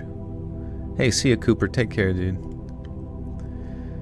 And then all of a sudden, as we're coming up to this big old guajillo bush, we start hearing this gentle buzzing sound floating through the air. It took me a second to figure out what it was, but as we got closer, I realized what it was long before I saw it. It was a beehive, but I couldn't figure out why it was so loud until I saw it. And I swear to Almighty God when I say this, but that thing was the size of a goddamn washing machine. I'd seen quite a few beehives by that age, and a couple of hornet nests too. Horny nest. To be honest, I'd rather drink something other than Bush, but I'll take it if it's free and I don't have my own. It isn't that offensive. Yeah, Bush is kind of gross. So have you thought about live streaming on YouTube Shorts at the same time, able to get more viewers that way? That's a good point, honestly. I never even... wonder why I would even do streaming on Shorts. But, you know, that's a good idea. I didn't even... I think I saw it was a simulcasted thing, but I forgot exactly... what the heck? I don't know. I wish there was someone from YouTube that would reach out like, hello, you should do this to see more of this. But I swear to God, you're just like constantly just... like having a YouTube channel is just like taking a big various dildos and throwing them against the wall. Hey there, anyone. I'm Michael. Been subbed for a bit. First time in chat. Love the stories. Joel's just stopping by to show some support to fellow storyteller. Thank you, Chemical Knee Rub Michael. Appreciate you, bro. Have you ever thought about Twitch? I don't know much about gaming, but I think you should. I streamed on Twitch for a while. I think you were here during that era, but I would only get like 4 people watching, so it just seemed kind of worthless. And honestly, I would rather everyone just boycott Twitch. Boycott. Yeah. Do you really want us telling you what to do all the time? I don't care. You guys can say whatever you want. It's just when that guy says you suck over and over again. It might just be a little kid, but I feel like if someone is like not a fan of something for a reason, at least take the time to like explain why you're not a fan. Because I genuinely would like hear people out. Like if they disagree with me when I talk about something, just tell me what you disagree with, and then I will engage with it and see what it is, rather than the it's true. It could just be like a little kid who figured out how if you type the letter U and then space and then type S-U-C-K, it gets people real riled up. Also, you could joke about your age on YouTube while Twitch would outright shaft you for joking about your age. What do you mean? Why would Twitch care about joking about age? I don't get it. You can be a rat if you're funny but not mean. True. No adults will say you suck and mean it. Thanks for kids. You're definitely a 12-year-old. I'm 12, yeah. It was actually me on my other account, just giving myself something to yell at. It was me from a different timeline, yeah. What do you think about the stop chimping out guy? What is that? Stop chimping out guy. Let's see. What is the stop chimping out guy? Chud the Builder, known for posting racist content. The Stop Chimping Out guy is Dalton Etherly, an online streamer and content creator who is known for the monikers Chud the Builder. He gained notoriety for a viral and highly controversial persona where he deliberately harassed people in public while live streaming, using racial slurs and yelling at them to stop chimping out to get angry reactions. Oh yeah, well, I mean, that's obviously pretty stupid. I mean, that's kind of the unfortunate thing about like Twitch, is that if there's views to be gained or money to be gained, you're always just going to like create an incentivization sort of, what do you call it, like pathway to motivate people to just be as controversial as possible. And then they end up existing within the realm of, you know, like Kick, and then eventually it gets to the point where they get kicked off of Kick, you know what I mean? So it's just annoying, dumb, and I mean, that one kid, I genuinely, honestly felt really bad for that Jack Doherty kid, because he looks like a little baby. He like looks like a little baby, but then he has like these very soulless eyes, but then also like a very superficial. I'm not kidding when I say I clicked on one fucking video of that kid's, right? And I know it's old news at this point, who cares? But I clicked on one video of his. It took me to a video where he was at the airport with his friend, who probably is only friends with him because he's popular or whatever, even though he's kind of lost a lot of motion. And then his like 2 girlfriends or whatever, who are just like, fuck it, I guess, you know, I'm building my OnlyFans following from dating him or something. And then he had like this very wealthy father with him who seemed completely and utterly disinterested with Jack, and just kind of like actually made some creepy comments, I think, to his girlfriends or whatever, like, you know, where they're like, hey, yo, sus, you know. And to me, that explained everything. Just immediately explained everything to me, where I'm like, a father who is disinterested in his son, who is not there, that's literally one of the only reasons boys act out, is because they have a disinterested father, a disconnected father, or some, you know, a fatherless home, right? And it's, you know, that's probably all. Like, you could see the pain in what's his name's eyes. I don't even remember, Jack's eyes. Like, you could just see all he wants is his dad's affection deep down, and it's I don't know, it makes me feel bad for him, you know what I mean? How do you build an OnlyFans following without being flippant about it? Any tips for a friend? I think you open up Pokemon cards while looking sexy, as bad as that is to say. First off, don't do OnlyFans, because you're just going to be sad inside, right? You're gonna be sad inside, and you're gonna deal with a bunch of creeps, and it's just gonna make your life kind of annoying, you know.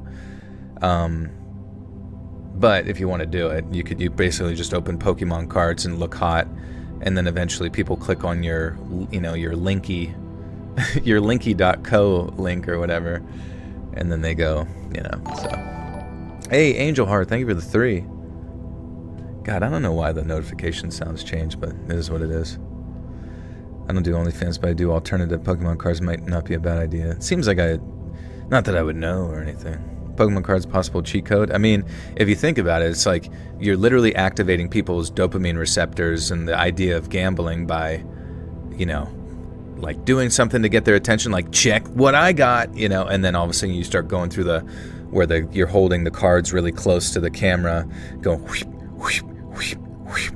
Whoa, I got a Flarminarb, you know, and then you got to make sure that you put it in its little fucking stupid piece of plastic, and then another piece of stupid plastic, and then you go like this, and just make sure that the insinuation, like without saying any words, is that you're hot as shit.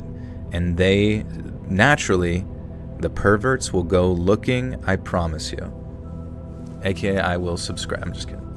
No, honestly, OnlyFans always seem dumb to me, because it's just like, can't you just go jerk off in public like a normal person?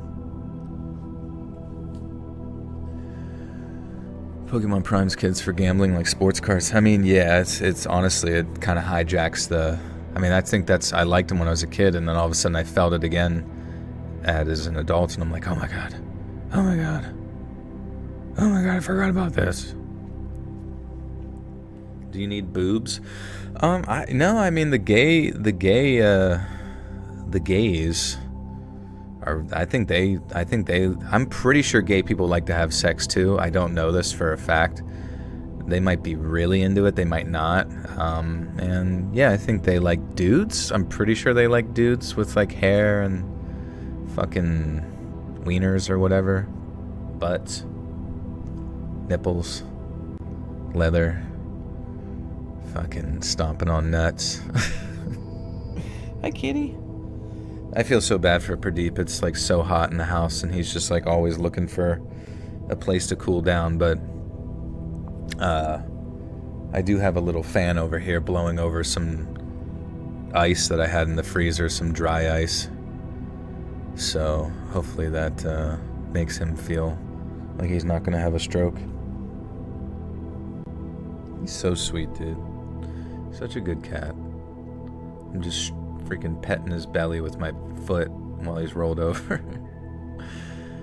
When do I get my AC fixed? Hopefully tomorrow afternoon. They just had to get some sort of Dr. Seuss item, a conjorgulator, a conjorka schmorg, and then put it in.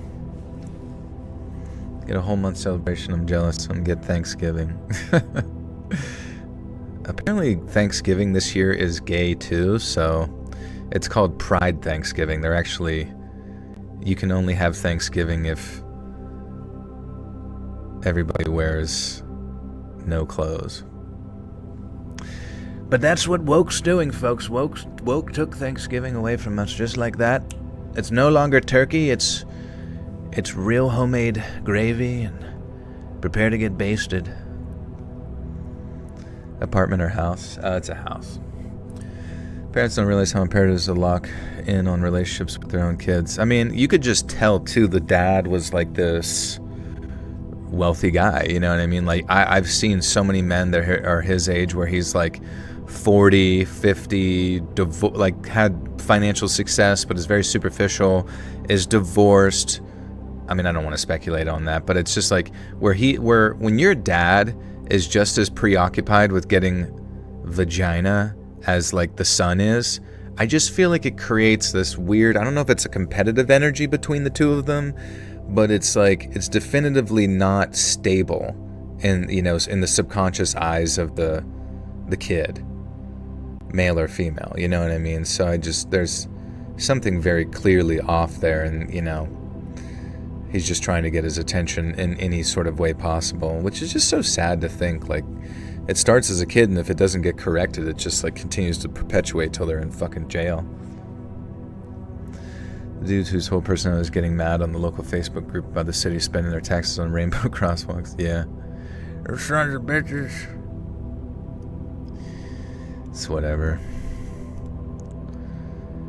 I actually befriended a queer and a trans yesterday because of our mutual dislike of this broad blasting. What's a broad blasting? A BT speaker from her waist at the flea market for everyone to hear. Because of the mutual dislike of this like a woman is a broad. Blasting. Oh, a Bluetooth speaker from her waist at the flea market for everyone to hear. What do you mean? You weren't dancing? You weren't having an amazing time to the music they've chosen for you to listen to? What's the point of them playing the music if you're not going to enjoy it? They are literally giving you their DJ services for fucking free. Don't you like reggaeton? Don't you like my reggaeton, man? Come on, dance with me. That'd have been funny as you guys are bitching, he comes up behind you and just starts grinding and starts spinning both of you. Woo, woo. Bad day since bled through my pants twice, been cramping all day, broke down crying just a little bit ago and feeling a line on worrying about my hands. Oh, I'm sorry, buddy. Thanks for the description you gave it to me. Thanks for the Reddit gold, kind stranger. That's what you're supposed to say, Zampai.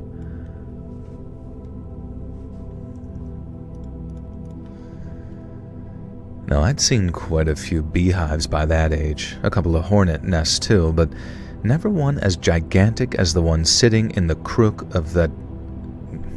I forget how to say this fucking word. Guajillo, okay. No, I'd seen quite a few beehives by that age, and a couple of hornet nests too, but never one as gigantic as the one sitting in the crook of that Guajillo. It was all gray and papery and loud, too. I mean, obviously it's going to be louder if it's larger, but hearing that thing up close was freaky. Just that low hum from what must have been hundreds of bees crawling around in there, maybe thousands.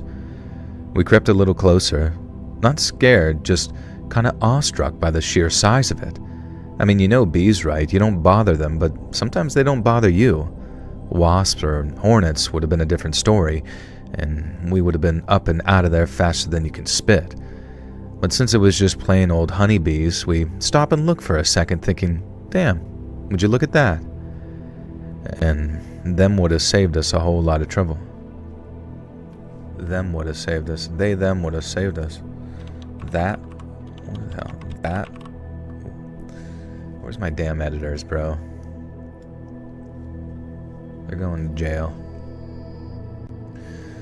I had a girl pick me up and spin me around in the bar. I don't even think she was drunk, just full of life. It's awesome. Should've let her eat you. I'm not trying to make you guys an issue, just feeling alone and feel like some of you guys here actually listen to me. Yeah, no worries, Emily. It's good to see you. Thank you for being here. Sorry you're going through that. The Miss Hawk too. Yeah, I don't know where Hawk is. I hope he's doing okay. I think he had some stuff going on, but I don't want to bug him. We have to make a call. Caca! Caca! Caca! Come on, guys. Everybody say caca to get Hawk to show up.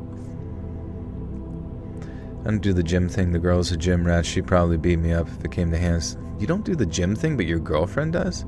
Bro, let your girlfriend take you to the gym, train you, and figure out, how good it feels, man. You need to go. Hawk is currently unavailable, but he's okay though, right, babes?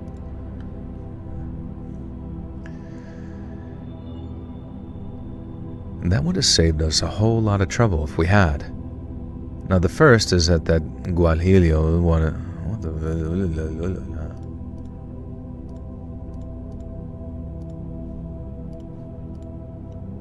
Guajillo, okay.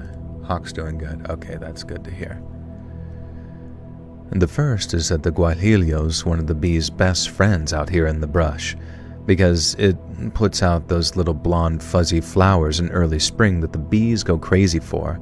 It's like prime rib for them down in these parts, so having their hive in a Guajillo shrub is like having an apartment in a Buc-ee's, and looking back on it, it kind of makes sense how that thing was so big.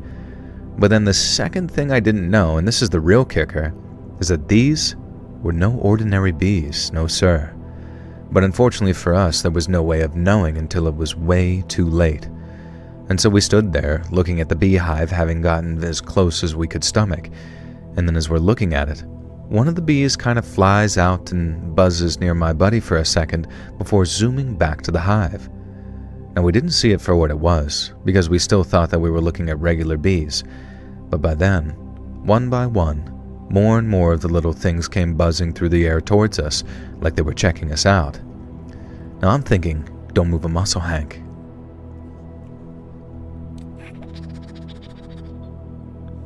Murder hornets. There's no way they're Mordor hornets. Mordor hornets. Is there any type of bees in the realm in like the Lord of the Rings?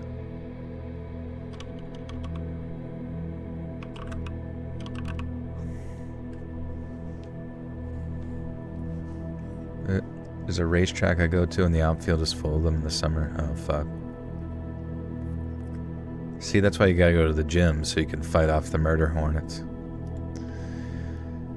No, I said, don't move a muscle, Hank. They're more scared of you than you are of them. But those little bastards were not scared of us, and they were about to go prove it in a big and bad way. The handful that came to check us out flew off, so both me and Hank were like, oh, I dodged a bullet. But then suddenly, and it was like the whole entire hive kicked its buzzing up a gear, and we knew we'd pissed them off by being too close. We started backing up. Not too fast as to piss them off even more, but not too slow either, you can be sure of that. But it did no good at all, and the last thing we saw before we turned tail and ran was this big black cloud of bees forming in the air as they came streaming out of the hive and straight towards us. Now I ran as fast as my legs could carry me, running through the maze of brush as we tried to escape this coming swarm. But the bees didn't feed to follow. Didn't feed. What did Joel do to piss off Christy? Is Christy here? Or do you guys talk outside of stream or something like that? Me and Christy had a very heated... I don't even know.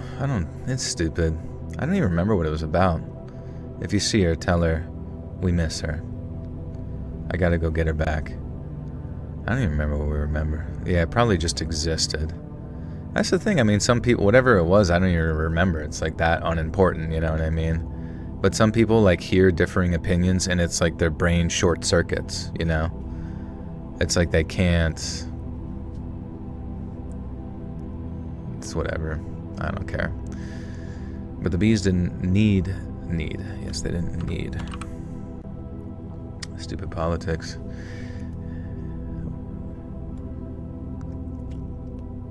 I got the house I wanted on auction, redoing the floors and moving in. Nice, Carol. Congratulations. That's amazing.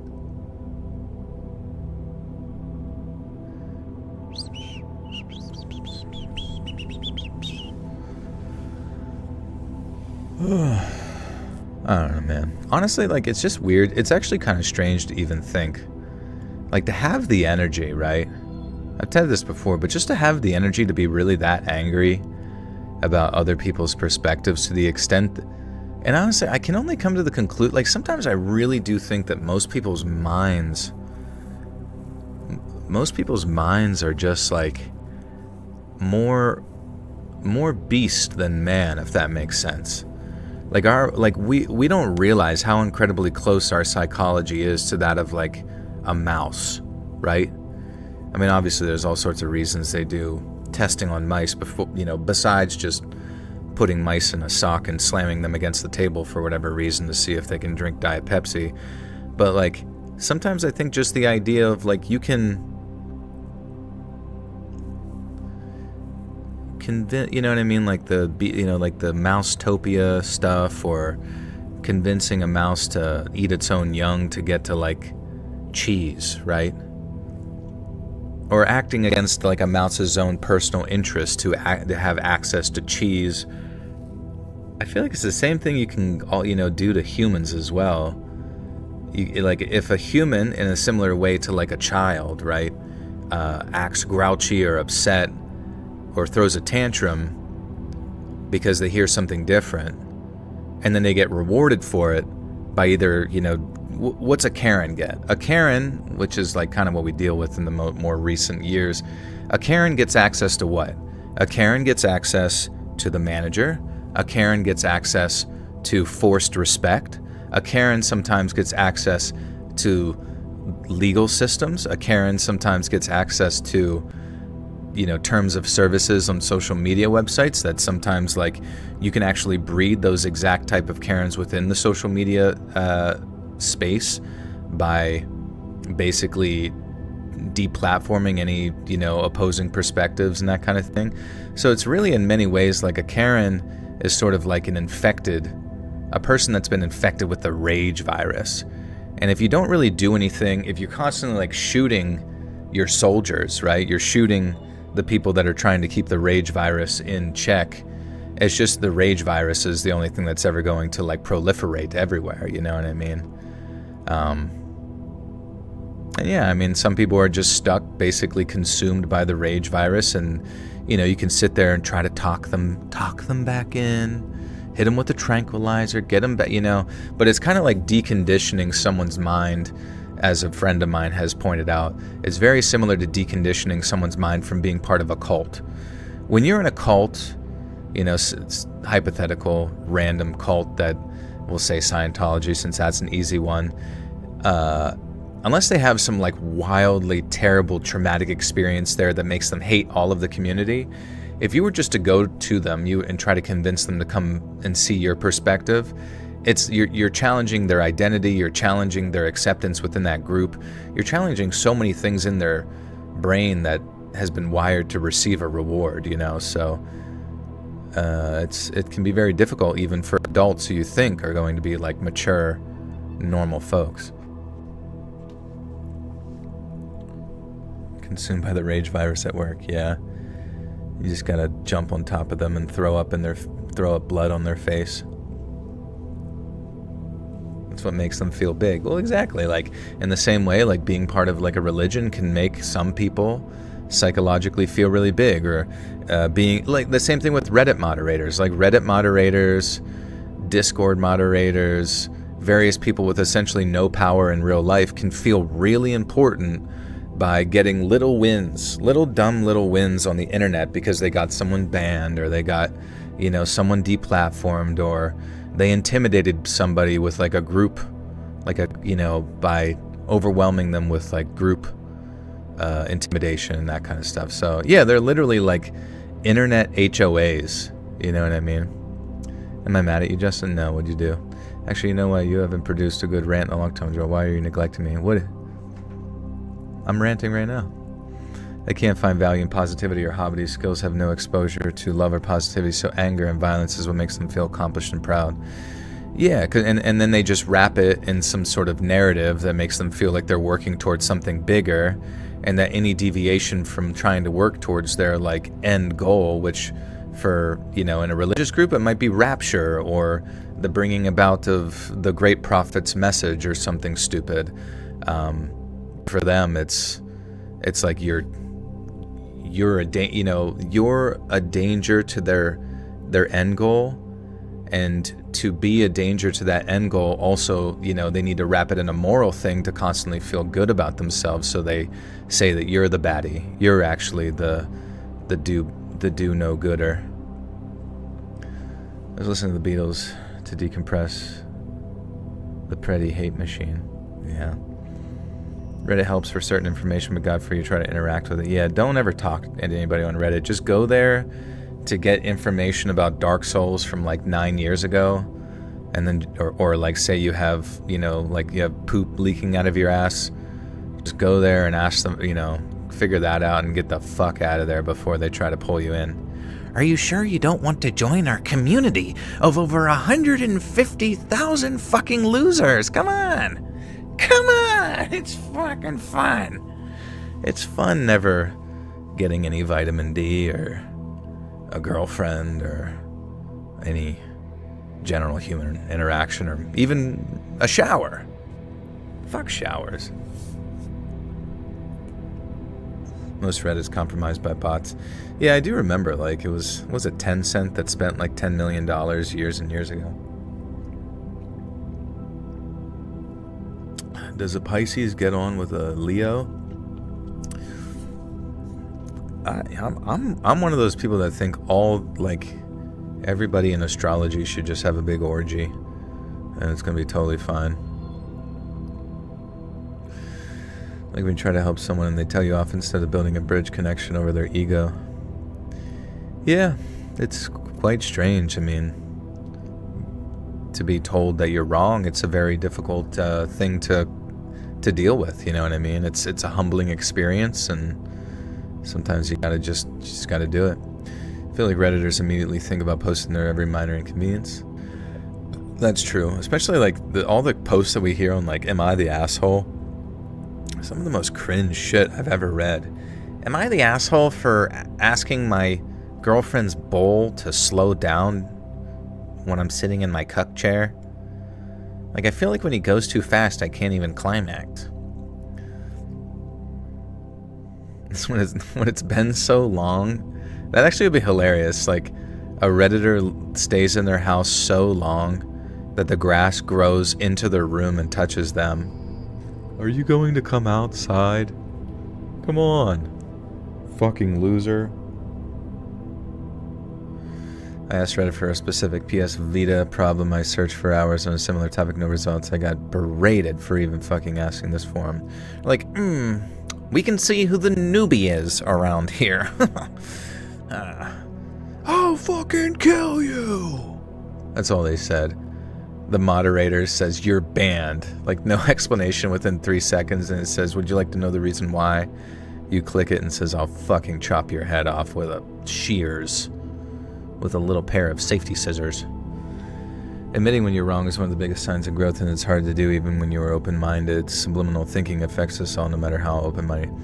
Yeah, I mean, this isn't to, like, you know, try to be religious or whatever, but, like, I genuinely do feel like when you're involved, you know, in a sensible, you know, formal religion, if that makes sense. Like, not like the crazy Westboro Baptist shit, obviously, but like, you know what I mean? Like a normal church that wants to like challenge you in how you act every day. You know, because a lot of times prayer is self-reflection, right? A lot of prayer is like self-reflection, looking in upon yourself and like asking God to like, you know, sharpen iron, or iron sharpeneth iron type shit, you know what I mean? So it's, you know, it's like every ancient warrior in the past had to like sit with a samurai sword and look inward and find his or her weaknesses. And I feel like that kind of helped me growing up to at least be like, to understand that it's actually good to have humility, to be wrong, to self-reflect, to build from my squibbles. Babes, thank you for the 5 gifters to Amy, Amber, Little Man, Jessica Cook, and Lady Liv. Welcome, friends. You now have access to bonus content. Several hundreds of posts, no similar problems to mine asked in a highly specific, detailed manner, got crucified. Yeah, it's like easier just to like ask AI at this point and never interact with another nerd. Carol, thank you for the 5. Says it's good to be here amongst my people. Thank you for the well wishes, Joel and the Buttersuck Cult. Let's go. Do people still gift memberships in this house? They did. Oh, that was Babes. I was gonna say Babes did, but that's you talking. Narcissists have a really hard time holding accountability to themselves, even if it means they are wrong. Yeah, you know, I don't know. I don't want to like label everyone as narcissists, but we certainly have our narcissistic tendencies whenever we don't have the ability to self-analyze, for sure. Then in conversation with people who will listen to your opinion but can also change your opinion on things. Yeah, I'm like super open to it all the time. I've been trying to get you guys to convince me why astrology's not stupid for like years, and I'm still waiting, folks. I'm still open-minded. I'm listening, though. I'm listening. One thing I learned about being in any relationship, you should always admit when you're wrong, no matter how hard it is. I think you should trap them in a fucking cage. What about that? But the bees didn't need to follow me. They could fly over and through stuff that I had to go around, so even though I was going fast as anything, it wasn't before I started to feel a few stingers around my neck and shoulders. I screamed, swatting as the pain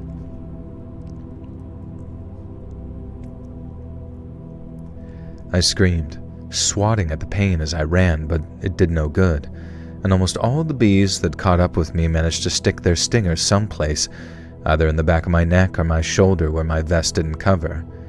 And if you think I was getting it bad, you should have seen poor Hank. I was always the fastest out of the two of us, being taller and skinnier and such, so by the time the buzz behind me started to peter out and I actually dared to look back for Hank, he was some way behind me already, and he was getting absolutely mobbed. He was swatting at the bees as he was running, but even that just gave them more to sting. He wasn't particularly graceful either, so every time he's waving his arms around, it's throwing him off balance and slowing him down. He was getting eaten up back there. I honestly think the bees that were coming for me suddenly realized that he was the easier target and flew all the way back to kamikaze him into... That'd be kind of funny if, like, there were insects that landed on you and just exploded their, like, juices on you. But not, like, from their mouth, but their whole body just fucking exploded. Can somebody write that down? I feel like that's a bug that needs to exist. Like, they fly into you so hard that they try to, like, kill themselves, you know what I mean?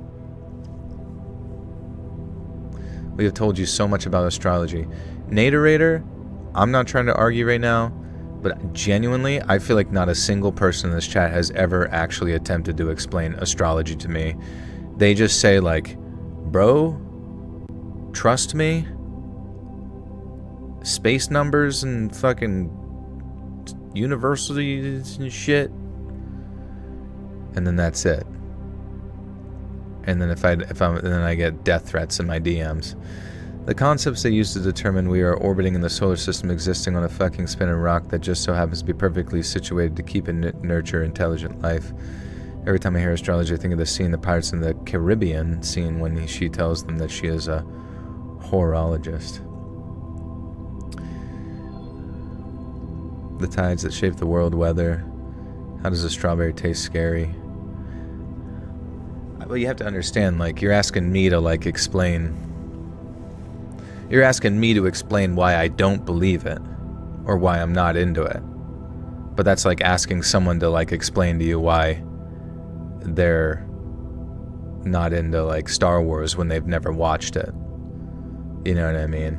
That's why I'm trying to get you to give me the synopsis as to what's happening. But, like, just saying that, like, well, the world keeps spinning in a really miraculous way, like, it just sounds kind of like another religion, which is fine. I mean, I like...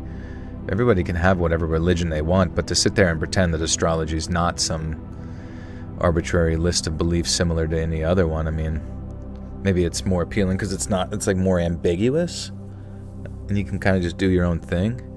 I read about the theory that astrology is computer coding and its evidence we're living in a simulation. I mean, maybe all of it, maybe every religion is just pointing back to some type of, like, overarching creator of who decides and dictates the laws of the land. I don't know. With astrology, you need to be looking at the entire chart, which necessitates having the client's birth time and birthplace, not as simple as reading the description of someone's sun sign. And then what happens? Like, tell me what happened to you. When someone did it to you, what happened? Like, tell me specifically what you guys experienced. Because, like, you know how, like, when people are into, like, Christianity, they might be like, I had a near-death experience, and then I saw... you know, Dr. Chimichanga, and he told me that, like, yes, this is the right one. And then I came back and I was like, oh my god, it's the right one. Like, is that what happened to you guys when you put that you were born at 6, 7, 69, 420 o'clock or some shit? We are all stardust. We come from the cosmos. It makes a little sense that it's an organized system of creation, either by creator or simple universal mechanics. Yeah, but I mean, that's the same argument for, like, any other religion. It's the same argument for Dr. Penis. It's more about how the stars are aligned in the sky. It's like the code of the universe. Guys, is it okay if I just say, like, everything you're saying right now makes no sense, and I don't know what you're talking about? The fact that we're orbiting multiple other masses in a perfect cycle that dictates our day and night cycles, the gravitational effects that dictates our entire biology and how we function. Yeah, but like any other, you know, any other religion explains that as well. Like, even evolution kind of operates as that same sort of belief system, where they would argue that, well, we evolved with it. Christians or Muslims or Jews or whatever would argue that God made it that way. You know what I mean? Like, I'm just curious what you guys specifically experience with your star charts, right? You know, putting your times and your whatever, you know, your waist measurements, your wiener size, all that into the chart, and like, what did you get? Well, you could argue religion makes no sense to some people. Exactly, that's what I'm saying, is that like, we're just going to be chasing our tails here having this conversation. And I'm curious more from your own, since it seems it's an anecdotal experience, right? What is your anecdotal experiences with astrology that has made you really, really into it? I think the best application of astrology is utilizing fortune telling. It's basically divination using the map of the stars as it pertains to the client through the lens of the clients. Right. So that would be the one where if that happened to me, I would be like, whoa, what the flurp? What the scallop? You know what I mean? So the question is, have you guys done that and seen like magic shit happen where you're like, what the fuck? Tell me about your magical experiences with your magical star thing.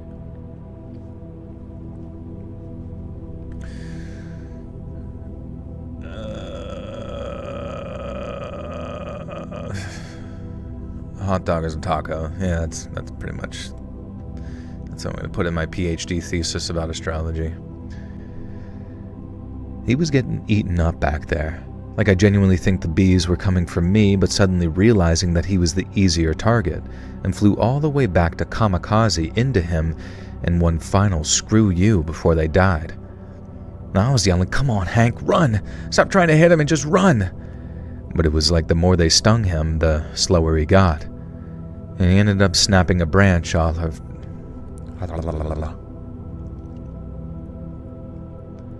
I ended up snapping a branch off a smaller mesquite tree, one that had a nice flash of green on the end, and then running back to try and swat away some of the bees that were chasing him. I ended up getting a couple of more stings, but it was worth it just not to have to watch my buddy getting stung half to death while doing nothing about it. And when I say half to death, I mean half to death. He didn't actually look all that bad at first, because I guess there hadn't been enough time for all the stings to kick into his system yet. And so the first thing that caught my attention were all the stingers still stuck in his neck and arms and the back of his legs. Some had even flown up his shorts too, and while they hadn't inflicted any direct hits on the old meat and taters, he had stingers stuck in his thighs as well as every other... I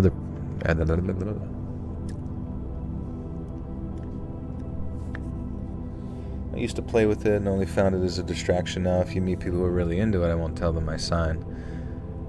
I'm not super into it, but when I was able to actually look through a telescope the size of a building and saw the true shape of the surface of the moon, that's what made me believe in it. What did you see? You saw some shit on the moon? I saw the moon's surface up close in Jupiter, never saw God or heaven though. What? You saw the surface of the moon and it made you believe in astrology? I don't think it's a coincidence that I form lasting bonds with Geminis always, in the way they can expand their minds and articulate those things so truthfully, and I realize it's because of my chart, my star chart. I usually don't talk about my interest in astrology because I feel like so many people have negative thoughts about it and make fun of those who do, which is fine. Like, I mean, in the same way people will probably be a little bit embarrassed about their religion, but I'm just curious, like if they're like right there, like that, I think we're getting somewhere now. Justin just told me that he has a consistent anecdotal experience with what he, defines as a Gemini, right? So that seems to be something we're getting there. I'm just curious, have you guys ever had your fortune told and then you like won a lottery ticket or something? Like what?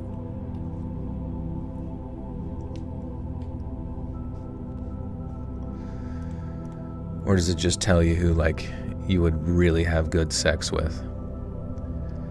Some had even flown up his shorts too, and while they hadn't inflicted any direct hits on the old meat, he had stingers stuck in his thighs as well as every other place. He was in a heck of a lot of pain, and he swatted them off of himself, but he couldn't walk, and he wanted out of there. And so off we went. But then, as we're walking, the swelling started. I mean, it wasn't funny at the time, and it's still not very funny thinking about it today, but Hank, later joked about how he looked like some balloon animal. It was one of them dark humor type deals that didn't get so much as a laugh as a, damn, that you did. But at the same time, I think that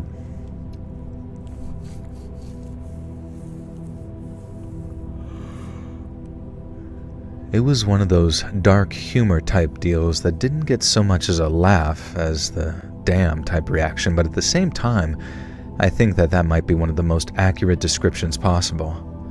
Hank went from looking regular to looking like he was made entirely of a red balloon animal, and he did so in the space of about 5 minutes.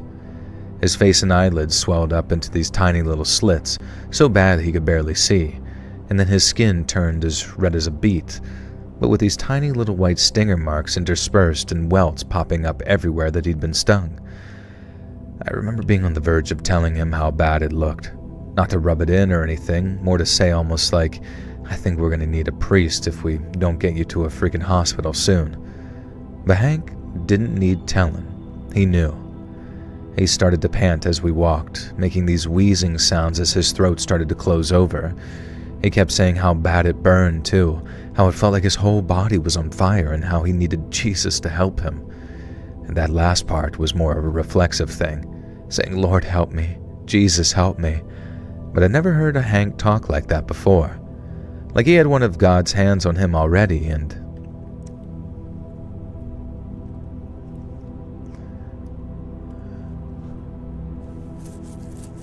you're out for your 3 weeks out from your 40th birthday in June. That's cool. You excited? Would you ever do some Arctic, Antarctic stories like some from the Age of Exploration plus other related context? Yeah, I could definitely look into it. See what we can maybe do some true crime or historical stuff. Per schmaps. Flat Earth, flat moon. Flat moon theory. 3 years since you've been alive. What's up, Tatop? Where you been? Welcome back to the party.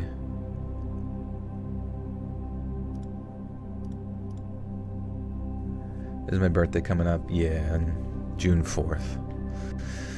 We're not gonna go crazy this year. We're gonna chill. We're gonna chill out a little bit.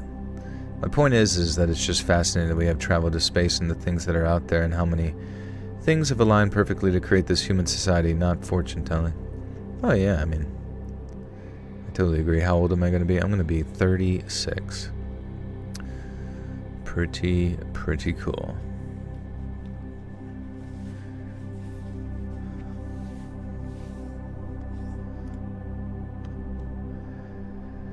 But I've never heard Hank talk like that before. Like he had one of God's hands on him already, and it was scaring me. Not just because of how bad it looked and sounded, but because we had miles upon miles of thick South Texas brush between us and the nearest stretch of road. And I didn't know how much longer Hank had in him before he just keeled over and couldn't walk anymore. Not even a mile into the journey, Hank started limping real bad where one leg was getting stiff from all the bee venom that he had running through his veins. He was grunting with every step, cussing under his breath as he stumbled into thorns. Sweat was practically pouring off of him too, with those big beads of it running down his neck and forehead. Now I asked him if he needed a rest, so he'd have the energy to keep going, but Hank said that he wanted to keep moving, that he needed that hospital and he needed it bad. But then, after about another mile, he started to get faint. His knees buckled at one point and he almost went face first into a prickly pear, and I caught him under the arm and held him up, telling him to stay with me. But then, the vomiting started. Hank doubled over after pulling his arm away from me, and then he heaved until nothing came out.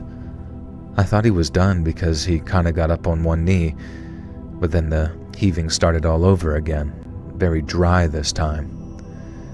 And that was when I was most scared that he was going to die right there under that cat.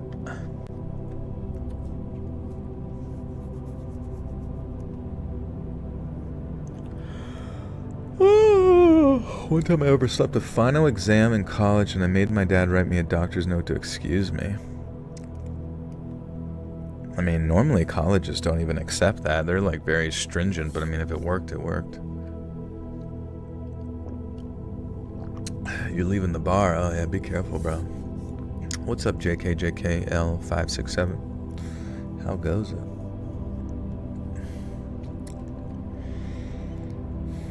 Someone tell me my horoscope and make me a believer. August 30th, 1995, Virgo. There you go, guys. Somebody run it through the system. You have a crush on me? Good. Good. Crush me with a big rock. That's what you're supposed to do to every crush.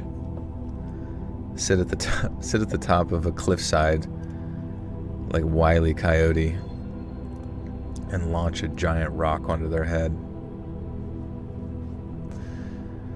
Hey, see ya, Heath. Take care.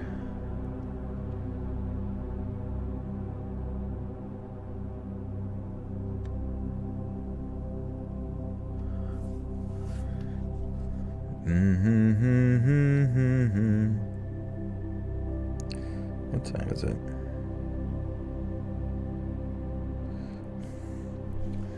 For oil change tomorrow, and they say consumer oil is going to be gone soon. What? Consumer oil is going to be what? So you always have to go get your oil changed at a service place? I don't care, but a legit look at that thing I posted as a comment a few weeks back. It is quite informative and may serve you for real. Look at the thing you commented. Which vid? A few vids back, like a few live streams ago? Is it a long... Can you do a TLDR right now?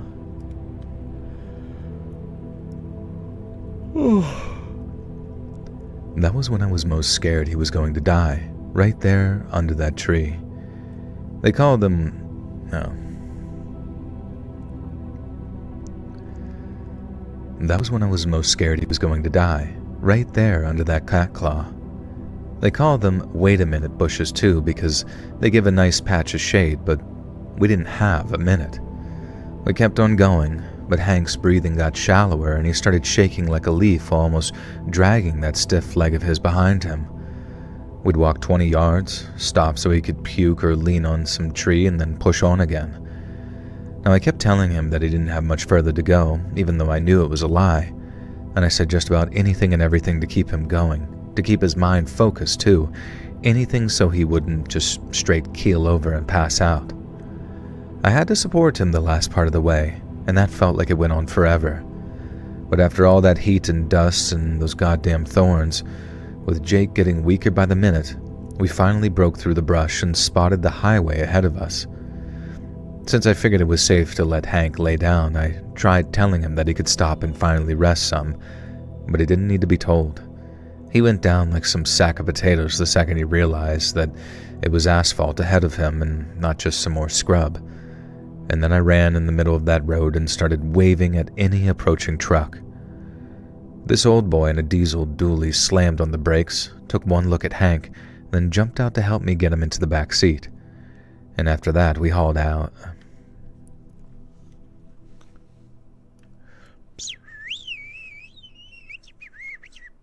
Is this actually live? Yeah, we're just recording tomorrow's video. Sharon, thank you for the 5 gifters. 2 to top. NWTBF, Eli Productions, Omega, and Dirty Serb. It said something about how the next few years you're going to have an intolerance for the things you used to have routine. You're going to shed your norm and come into your truth. Fuck, man. What do you think that's going to be? What do you think I should... I mean, I do feel myself going that way, but... What do you think I should do? Does anyone know what Sandoz means? I do, I'm just testing. Sandoz. Not sure. Can Sandoz nuts fit in the sand castle? Chat, what's the creepiest story you guys have ever heard? Wish my voice was as cool as Jewel's. What's your favorite movie? Going to bed for real night. Favorite movie is probably just Ghost in the Shell, the anime from 1995. I feel like I can watch that quite a few times and still really enjoy it. After that, we hauled ass back towards Corpus Christi, calling 911 on the way while Hank was just slumped in the back seat. And by the time they wheeled him into the ER, I was convinced I was never going to talk to my friend again. But the doctors knew just what to do for all that bee venom that he had in him, and while I couldn't even begin to tell you what it was, it sure as hell worked. Hank spent a couple of days in the hospital with doctors keeping him monitored while all the swelling went down, but he pulled through. In fact, we knew pretty quickly that he would because the doctors told of the Shaw Spank Redemption. You're going to love that movie. It's really cool. Where is Dark and Light Pradeep? Normal Pradeep is under me right now in his little cat bed. David Monroe, welcome to the Buttersaw Cult. You now have access to bonus content. Thank you, David. Creepiest story that comes to mind is the one Joel read about the man seeing what he thought may have been a skinwalker through night vision, pretending to be a hurt young girl asking for help. Damn, that does sound creepy as shit. I don't even remember that one.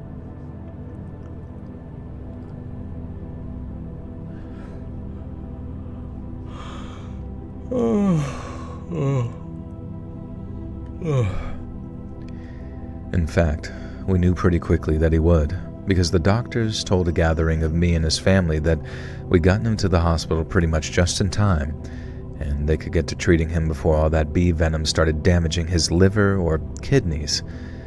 Now, I don't think I was listening all that hard after hearing that Hank was going to be fine. I was too relieved to do anything but fall back in on the chair with...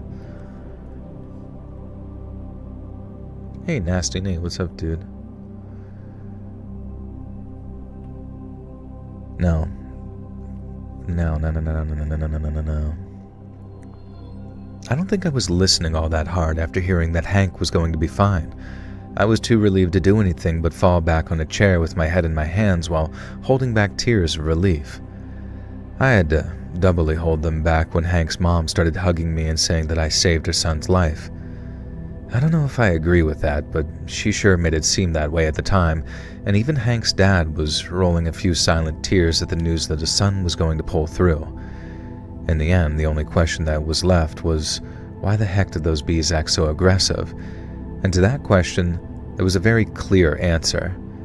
Like I said, those bees were no ordinary bees, and a lot of y'all are going to be hootin' and hollerin' as... Hootin' and hollerin'. Hootin' and hollerin'. Who up hootin' they holler? Who up hootin' and hollerin' at their mom? Carol Williamson, related to Bill Williamson. Thank you for the 5. Says these mono winds are making the stories extra creepy. 75 miles per hour is not unusual. Lots of fun. Gonna be a mess tomorrow. Damn, that is fast.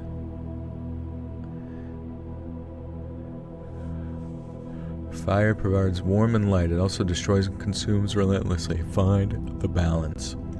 Have you guys ever kind of like wondered, since like humans are obsessed with metaphor and similes and yada yada, did you ever wonder if maybe like what we abstract to being like the afterlife and the spiritual direction of one's sense of consciousness is and of itself just a metaphor? You know what I mean? Like, when you sin, you're doing bad things or whatever, you know. But really, the concept of sin may just be a metaphor for the negative things we do, and we just kind of need metaphors to help guide us to generate some degree of eternal consequence. But really, it's just sort of like telling ourselves stories that have, I guess, carry a larger weight. I mean, I know that sounds like a profound 14-year-old kid thought or whatever, but I don't know, the idea of like religion, or not religion, but just spirituality just being metaphor and us being obsessed with metaphor is kind of interesting. Carol Williamson, again, thank you for the 5 gifters to Brian Boss, Briona, Dick Sutsulamuti Costin, Patricia Wixom, and FM Soul Reaper. Welcome to the Buttersaw Cult. Guys, now have access to bonus content. Thank you. Good morning, Joel. Good people. And Joel, what have I missed? Not much, honestly. Just some bee stories. Beekeepers. Like I said, those bees were no ordinary bees, and a lot of y'all are probably going to be hooting and hollering at this saying, I knew it, but we were told they were called what's Africanized honeybees, or more commonly known to you as killer bees. And the whole story of them goes something like this. Back in the 50s, Brazil had the bright idea of crossbreeding their native honeybees with African honeybees with the goal of being to... Now we're going to hear the history of honeybees, all right?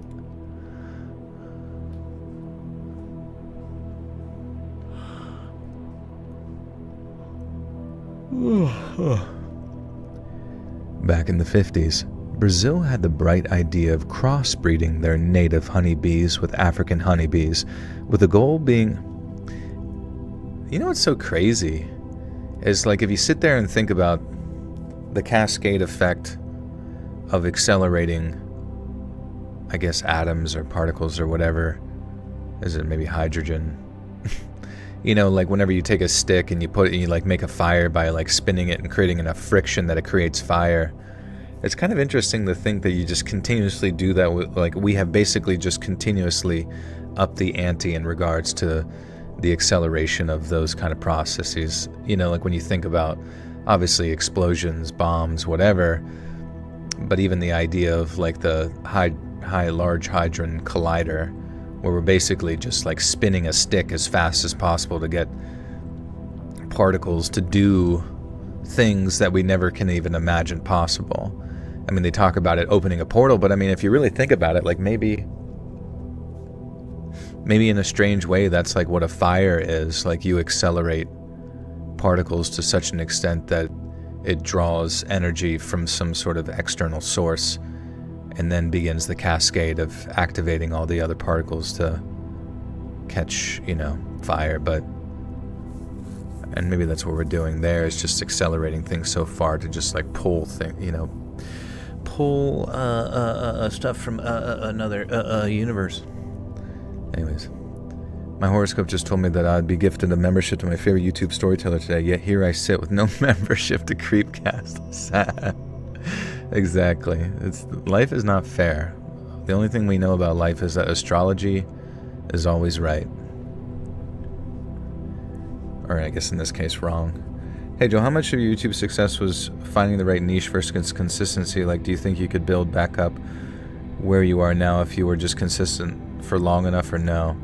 I don't think so. I think a lot of it came down to finding that right niche at the right time. Like sometimes I wish I would have caught this niche at an earlier time, because obviously if you look back on it, it was like Mr. Nightmare caught it first, right? He was the trendsetter in that regard, kind of doing basically what creepypasta narrator people were doing, but true scary stories, which is not necessarily wildly new, but it was just the keywords of reading stories from Reddit is kind of like what took off.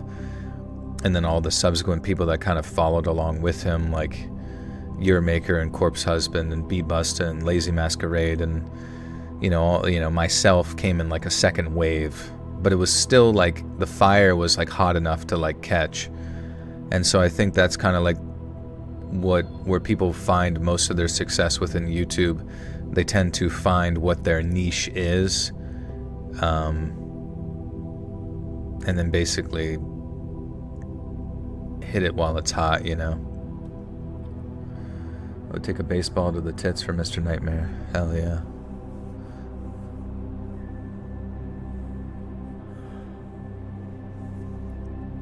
Oh, was I even recording that whole time? I have no idea. Back in the 50s, Brazil had the bright idea of crossbreeding their native honeybees with African honeybees, with the goal being to up the amount of honey they were making. This did the trick all right, but it also meant the hybrid bees were extra aggressive. Like so aggressive that they killed a bunch of people just from the sheer number of times they'd sting someone. The Brazilians tried to contain these killer bees, but they broke out sometime in the 70s, I think, and they slowly but surely made their way up through Central America and Mexico, and then up into the southern United States for me and Hank to stumble across one day. It was a big story at the time, and it was wild thinking that me and him had been a part of it in some really small way. We stayed friends for years afterwards until he moved away on some scholarship, and he never got much faster, but he did get way bigger, and not in a bad way. We never did go camping again. Hank swore it off completely, and then after he moved away, we kinda lost touch. It's sad, but such is the way of the world, I suppose. But I know he won't ever have forgotten about that evening that we spent out in the brush, and how nature was really quick to remind me of who's really in charge out there. You ever think about that? Maybe some parents will pass you down to their kids. Yeah, it's kind of crazy. I mean, some people do say that they like literally listened to me while they were pregnant, and now their kid falls asleep to my voice, and that's honestly a great honor. So, oh, there's Fry. What's up, Fry, buddy? How you doing, dude? Buddy, old pal. Or a nuclear reactor, it bombards particles so they hit each other, causing an explosive reaction, generating heat to boil water that creates steam to turn a turbine. The turbine, yeah, that's kind of crazy. They should just use poop for the turbine. Yeah, in a weird way, I technically am their father. Joe, when are places going to get onion rings right? There's so much potential with them I see wasted. They could be one of my favorite foods. It's sad. Getting them right, what does that include? I mean, you got the oil that you deep fry them in, you got the breading that you put around them. That probably comes down to the quality of the onion and the separation between the breading. Because honestly, oftentimes I have them, and yeah, it seems like they just kind of break apart, almost pulling the onion out separate from the batter. So I mean, it really just comes down to like the batter that you use and the seasoning, the quality of the onion, the oil. I believe that honestly, with enough scientific practice, you could probably make the most perfect onion ring and sell it to carnies. I was pregnant listening to you the entire time in labor 5 years ago. Oh, that's crazy. Thank you. Do your youngins now listen? I appreciate your response. Sounds like a lot of it was the will of the algorithm. If you were starting over on YouTube today, would you pick a different niche entirely then? Dude, I'll be honest with you, I don't really know. Because I did take like some of the true crime stuff and start a true crime channel called Saturn Soul. But let's look at Saturn Soul right now. Like, I can promote it to people and tell people go check it out, but Saturn Soul. So, you know what I mean? Like, it's not doing terrible. Like, it's really weird. It's like, it seems like most of the videos hang around like 15K, 14K, but then random ones will just like pop off to the 150K views. I guess because YouTube does need to like go test your videos out and see like how many subscribers it can generate. But I don't know, man. It's like to become a sensation, you know what I mean? Something that where people want to keep coming back and coming back, like, it's really difficult, and I think it genuinely kind of involves you putting yourself out there in front of the camera so people can associate with you. It also cuts back on the amount of B-roll that you have to use as well, so editing's not quite as hard when you can just throw yourself in front of the camera. Yeah, and that's true. True crime is very saturated as well. My true crime that I cover is also kind of shorter, since it was kind of designed for like as a story length for this channel. So it can't be like 30-minute videos as people desire. It's almost like kind of like a sneak peek of what's going on over here in like a weird way, but I don't know. I mean, I would love to see like each one of the videos over there getting as many views as the ones over here, and I like to think that consistency will eventually lead there, but we shall see, I suppose. So why no post Kitty? Is it because he's shy? Does he demand a mode? Yeah, I can remind me at the end of this. I'll take a picture of him and post it on my Instagram at letsread.official. Has anyone ever tried not true crime, just made up stories about fictional crimes? I thought that would be pretty good. Like if you could edit it well and just like make up fictional crimes over and over, I think that could actually be like a really cool channel, but it would probably take like a long ass time. As long as we don't really cover the UK crime stories, I'm good. Can't stand anything set there. Why is that? I think you said that before. You don't really like UK-based stuff. He was an infamous Canadian criminal that fooled RCMP in northern Canada by wearing his snowshoes backwards. That's amazing. You subscribe to so many true crime channels, only watch a few of them. That's true. It is a super saturated market. And if I had to really start over, I mean, I don't know. I mean, my skill is my voice, you know what I mean? And I have other, like, interesting stuff that I'm sure I could manifest out, but I don't know what I would start over with again. Just open Pokemon cards, I guess, right? That's what everybody else does.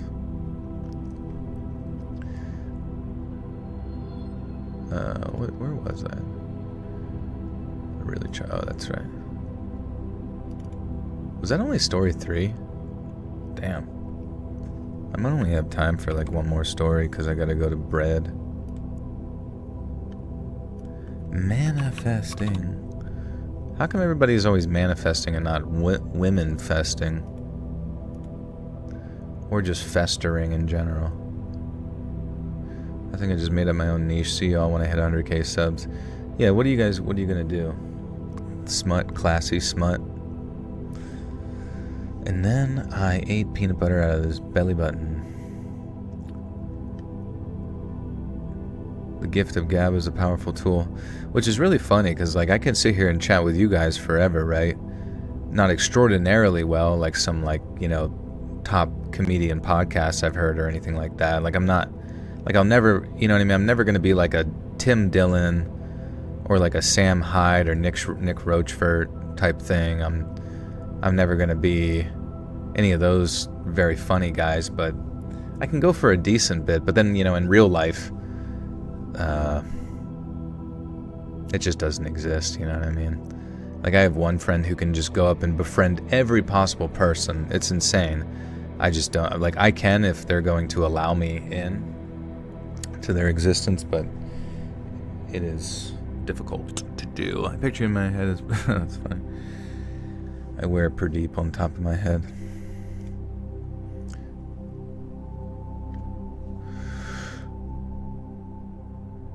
So it was early June of 2003 here in West Virginia, and my buddies and I had just graduated college, and we'd been planning a post-grad camping trip for months that I was really looking forward to.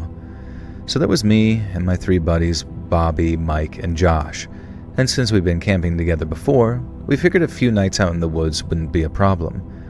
We packed up Mike's brother's old pickup with tents and a cooler full of some cold cuts and some beer, and we talked.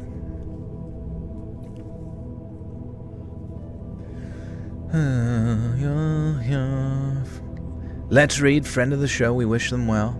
That'd be fun. I do wish I had like more, I don't know, if someone like market-wise could strategize like how I could collaborate with more podcasts and just get my name out there more. It would like, the growth would make a lot more sense, you know? But seeing as like this sort of like niche, it's so hard to collaborate external from those within it. You know what I mean? I can't just like go to I couldn't just go on Tim Dillon and read a fucking story. He'd be like, all right, we get it. You know what I mean? And like move on. Like he might jerk off to it or fall asleep to it, whatever. But he's, you know, he knows that his audience wouldn't be too interested. What type of scary stories is like the most crime, paranormal? I like the paranormal ones. I'd be your agent, take a portion of your profits and do absolutely nothing. That's honestly what most agents do anyways, so I love it. I love that they are just a bunch of parasitic fucking nothings. That was me and my 3 buddies, Bobby, Mike, and Josh. And since we've been camping together before, we figured a few nights out in the woods wouldn't be a problem. We packed up Mike's brother's old pickup with some tents, a cooler full of meats, and some beer that we had talked him into buying us, and then drove out to the spot in the hills that Bobby swore was perfect. And he was right, too. It was quiet, pretty, and right next to a creek. It was the kind of scene that looked like it could have been on a postcard, really. But looks, as they say, can be deceiving. We got there late afternoon after a real sweaty hike and found that creek sparkling like it was ice-cold liquid crystal. We set up camp really quick, got ourselves a fire going, and then set up a grill that we'd brought with us so that we could cook up some burgers while we drank our beers. Now, by the time the sun started dropping, we were feeling pretty good. One of those nights that makes you forget about all your worldly cares. But I was wiped, like dead on my feet, tired. I pulled extra shifts all week, and the hike up into the hills just finished me off. And so when the boys decided to head down to the creek to take a little bath before we turned in for the night, I just waved it off. They called me a lightweight and laughed. Oops. What about doing cameos for commercials or radio ads? It'd be fun. But I mean, the end goal is to get as many people over to the YouTube/podcast as possible. And I don't know. I just need someone that's like with some like serious marketing strategism. You know what I mean? Something like, I listen to this guy fall asleep to his voice every night. It's so soothing.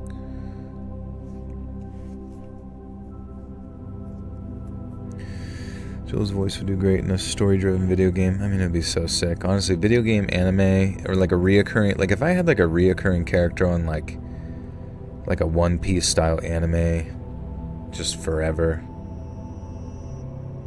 and I actually enjoyed everybody I worked with, I think that would be like a dream come true.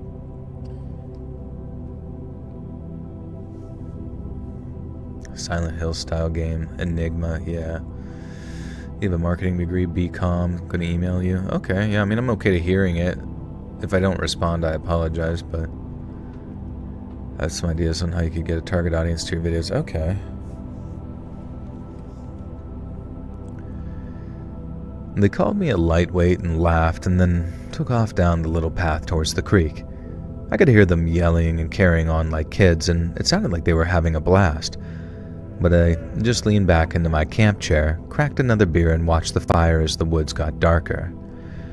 After a bit, the guys came back, dripping wet and grinning, and we threw some wood on the fire and settled in for the usual campfire talk. You know, things like old stories, dumb mistakes, who was dating who, and everything was great. The vibes were good, but then Mike started acting off. At around 10, he stood up and just rubbed his stomach and said he felt kind of sick. Now, he looked pale in my flashlight beam and said something about probably eating too fast before he headed into his tent and saying he needed to lie down. And Bobby was next. He kept scratching his arms and neck, saying how the skeeters must have gotten him. Hey, Songbird with the 2. I absolutely adore you. Your voice is so soothing. Thank you, Songbird. Very kind of you to say.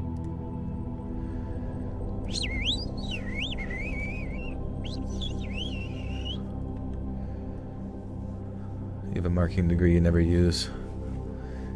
How does one use a marketing degree?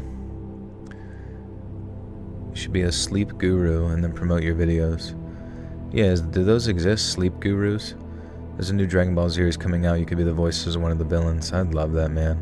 Is there a new one coming out? What's coming out? Joy's voice, so I can go through household chores. You're welcome, oh my god. Thank you for the shout out. No worries. Good to see you.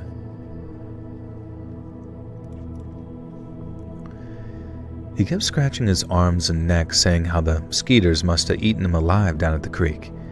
He tossed another log on the fire so the smoke would keep them away, and since the woods are always full of bugs, none of us thought much of it. Josh was the only one where I thought something was, obviously wrong. Not just too much beer or being skeeter bait, but legitimately having some sort of medical thing. Something about his face looked weird.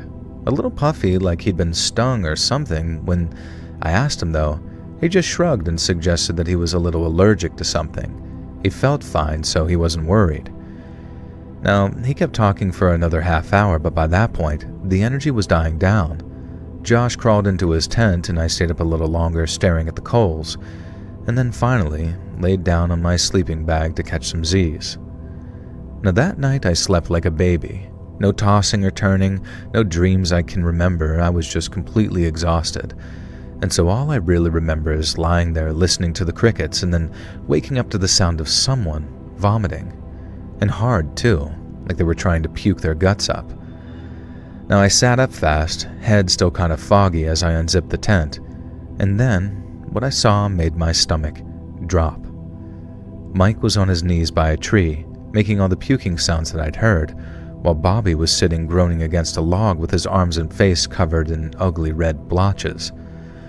Josh, on the other hand, he looked the worst. His eyes were almost swollen shut, and his cheeks and forehead were puffy and red, and it sounded like he was having trouble breathing, too. It looked like they were all dying, and painfully too, the kind that makes tough teenage boys whimper for their moms. Now I asked them what the hell happened, but no one really said much. Mike was puking too hard. Bobby was scratching himself, talking about how it burned and itched all at once.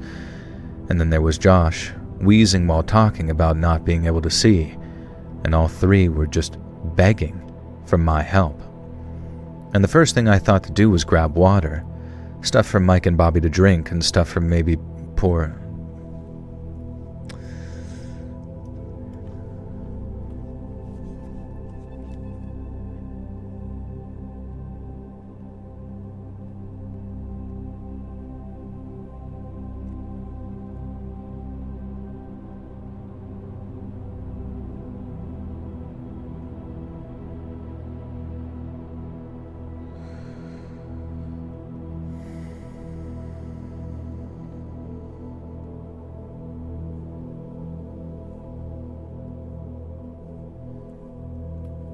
Have you done voice acting, voiceover projects?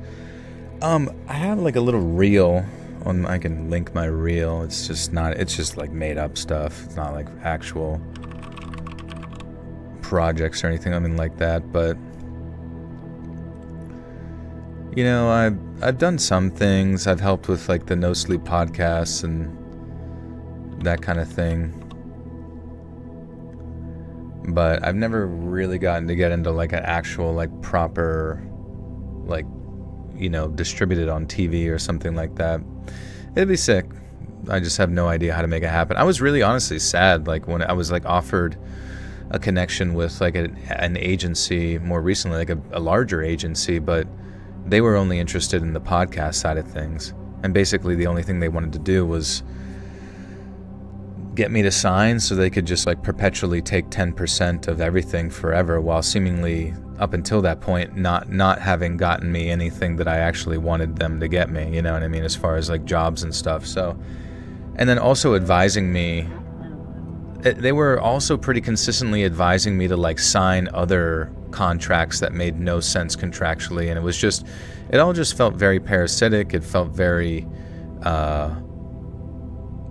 just immature, I guess you could say. Like people that didn't know what they were talking about. Okay, yes, I need you more with the two, says I'm wasting drawing like a motherfucker. What are you drawing? What do you got? What do you got on the old scrolls? You're drawing a woolly mammoth in a cave.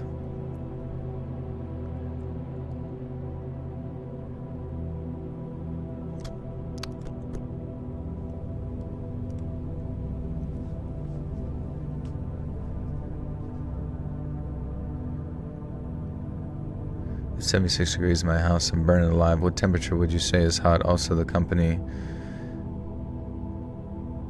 Yeah, I mean it's whatever. It's just there was all sorts of, you know what I mean, but that wasn't the talent agency or anything like that. But it's all just, I don't know, man. There was just a period there where I just like there was quite a few like interactions that I all thought were like really big opportunities that just essentially amounted to not like the complete opposite of that, you know what I mean? So it's just very disheartening, but also encouraging to realize that like basically I had hit the jackpot in a weird way to have success within the YouTube space when I did, you know what I mean? What do I think about Appalachian lore? I think it's terrifying, like the missing 411 thing, spooky things going on in the state parks. Yeah, I don't know what to think about the missing 411 stuff. Like, you know, obviously it's like a big open area. Anybody could go missing. Anything could happen. I don't know if like all of it's interconnected with, you know, spiritual stuff or anything like that. But at the end of the day, who fucking knows? There might be like tunnel systems where people are getting pulled into, human trafficking. Who flirping nerves? Hey, can you give my mom a shout out? I put because I want her to hear this in spirit because she passed away. I never got to talk to her much because she couldn't talk, but please see this. I, Jace, want to shout out. That's all I want. Yeah, definitely. What's your mom's name? It's just starting out for not a whole lot, but dictating your own terms to gain exposure, then you'll have people competing with offers for you. It's about starting out for not a whole lot, but dictating your own terms to gain exposure, then you'll have people. Yeah, I'm okay. And your intros are Robin Mickelson. Yeah, they are. Yeah, he's very talented. He's making another loop right now. Mysterious Staircases in the Woods. Yeah, those are good. It's definitely a hard industry. I mean, yeah, like the entertainment industry. I mean, I don't know if you saw, but like, even for poor old, Mr. Ballin himself, he got like, well, let's see, any updates on Mr. Ballin's lawsuit? I believe this is allowed to be talked about, because it's like public record or whatever. But I don't know. It's just like, it just goes to show you that like no one is impervious to just like basically, poor business practices being brought against them. You know what I mean? Your mom's name is Lacey. She loved listening. Oh, love you, Lacey. May you rest in peace forever. Amen. Ballin getting sued. He's not getting sued, but the issue, it's like the main lawsuit appears to still be active as of the latest public docket info I could find. The case is John B. Allen, a.k.a. Mr. Ballin, versus Nicholas A. Witters, Mr. Ballin, LLC, and Ballin Holdings, Incorporated, case 2026-0084 in the Delaware Court of Chancery. It was filed January 20th, 2026, and docket alarm currently listed as active, with the last filing indicator on May 1st, 2026, though the detailed filings are behind its docket/docket document system. The core allegation, according to Bloomberg Law, so that's public, is that John Allen claims that former Ballin Studios CEO Nick Witters misled him, mismanaged the business, hid spending/misconduct, and used hype around a supposed major Amazon/Wandery deal to get a larger ownership stake in his company. Bloomberg says the lawsuit alleges Witters hid, quote-unquote, rampant spending, theft, drug, and alcohol abuse, unquote, and workplace harassment which is crazy. I don't even know what the fuck that means, but it's wild. Workplace harassment while persuading Allen to sign over a 40% stake in his company. So those are allegations, not proven findings. There are also separate copyright lawsuit, Kernochin versus Mr. Ballin, LLC, et al., filed in Connecticut Federal Court on September 23rd, 2025, against Mr. Ballin, LLC/Ballin Studios, Michael Rothwell, and Ryan Cantu. Justia's latest visible docket entry was December 1st, 2025, involving U.S. Marshal Service paperwork, so that one looks like a procedural/early stage from the public docket view. So the update is no public settlement or dismissal that I found. Witters Ballin business dispute is still listed as active, but the docket details are mostly gated or confidential because it's in Delaware Chancery and marked with a confidentiality docket language. Oh, I didn't even know about the second thing. I have no idea, but I just felt bad for Mr. Ballin because, like, very clearly, like, there was that time where he uploaded that video where he was, like, seeing things, and I'm like, everybody was making jokes about it, but I'm like, guys, this guy's very obviously going through some sort of mental strife right now, and everyone's like making jokes about it, and it's like, and then you realize in the background some other, some person that I think he considered to be, one of his best friends is basically seemingly screwing him over in a business sense, and it's just very, very unfortunate. So I do hope it works out for him.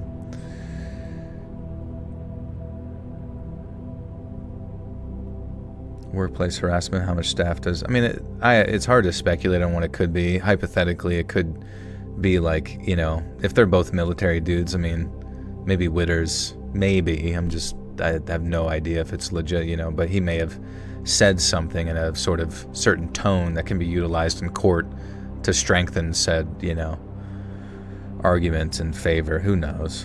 Do you like Post Daily? I used to listen to you with her, but I don't really remember when you posted. I post every Monday and Thursday on YouTube, scary story videos.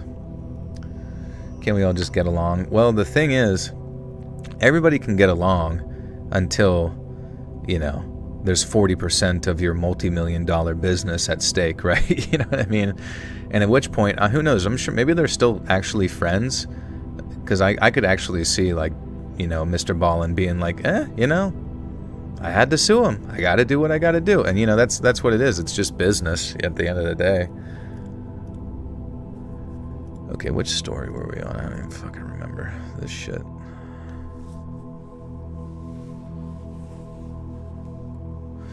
What's crazy, I remember John Bond was praising that dude for helping build his channel and how they were both veterans and bonded through that, only for him to betray him.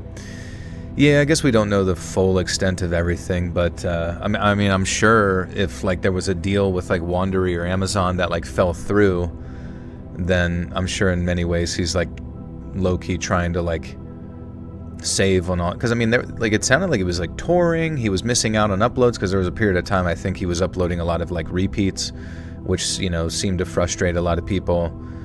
And you know, so now he's kind of got to work overtime to produce as much content as possible to like make the money back, I'm sure, or whatever, or, you know, make more money, get things in line with the YouTube algorithm and etc. But that's still fucked up if your friend sues you. I'm still open to interpretation of the details. Well, I mean, like, he's probably suing him because, yeah, I mean, exactly what at least what's listed there. I mean, I guess we'll see if the details ever come into whatever, but I can only imagine how stressful that is whenever there's that much money on the line. Stuff for Mike and Bobby to drink, and stuff to maybe pour over Josh's face because hopefully cooling it off might have helped with the swelling or something. But they didn't need water. They needed immediate medical attention, and the pressure of it being down to me was probably the single worst feeling of my entire life. Nobody thinks they're going to be the hero in the moment, I guess. You just do what you gotta do. But all I remember thinking as I ran for the trail was like, they're going to die, and I'm gonna end up an alcoholic wondering if I could have saved my friends. But I guess the terror of that thought spurred me on and did almost the opposite of me panicking, because after that, I was just an absolute machine. Our phones obviously had zero signal out here, so the first thing that I did was grab the map from Bobby's bag and look for the nearest ranger station. When I spotted one 4 miles down the road, I took a second to check my bearings and then took off running like a crazy person. I'd never run like that before in my whole life, and the only sport that I played was backyard football, so while 4 miles didn't sound all that far on paper, in practice, it was complete hell on wheels. My legs started to feel like lead. I puked, had to slow down before I passed out, all of that. But I never stopped, and I never once stopped still. I'm so sweaty right now, holy fuck.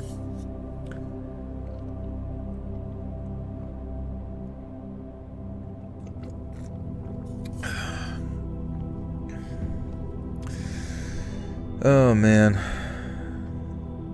I'm buying all the toilet paper before everyone else does. Yeah, you gotta get on top of that, guys. Who knows, man? We could be in a food shortage here soon and everyone's just gonna be killing each other. Why do I sweat? It's just the balls. They're constantly just radiating heat. Just glowing. Because there's I had a double testicectomy. I had to remove both testicles, so they put in, for some reason, they put in like uranium spheres, or well, what were they, oblong ovals?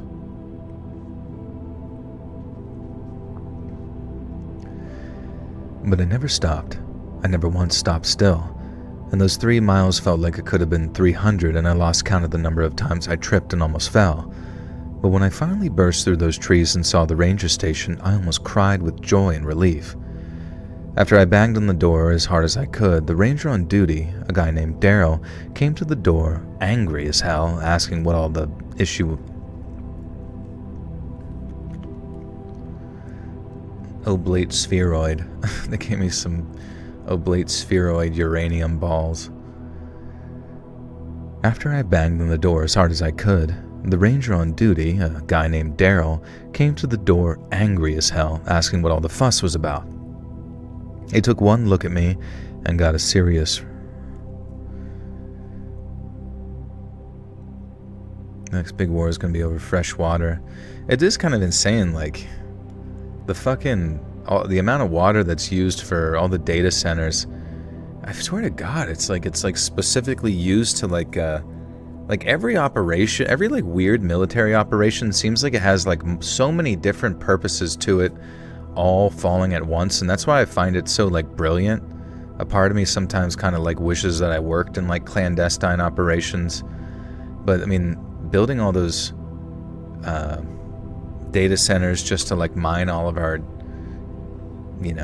just to constantly surveil us nonstop, but then on top of that destroy a large portion of our water supply to create those shortages. I mean, it's kind of brilliant when you think about it.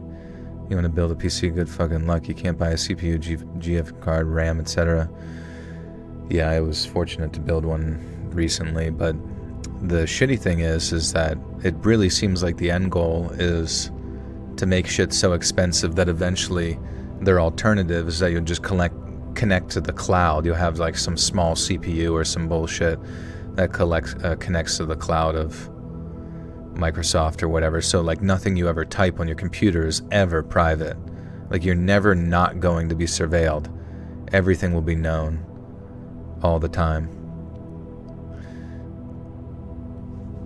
The data center water can't be reused. Like holy shit, yeah.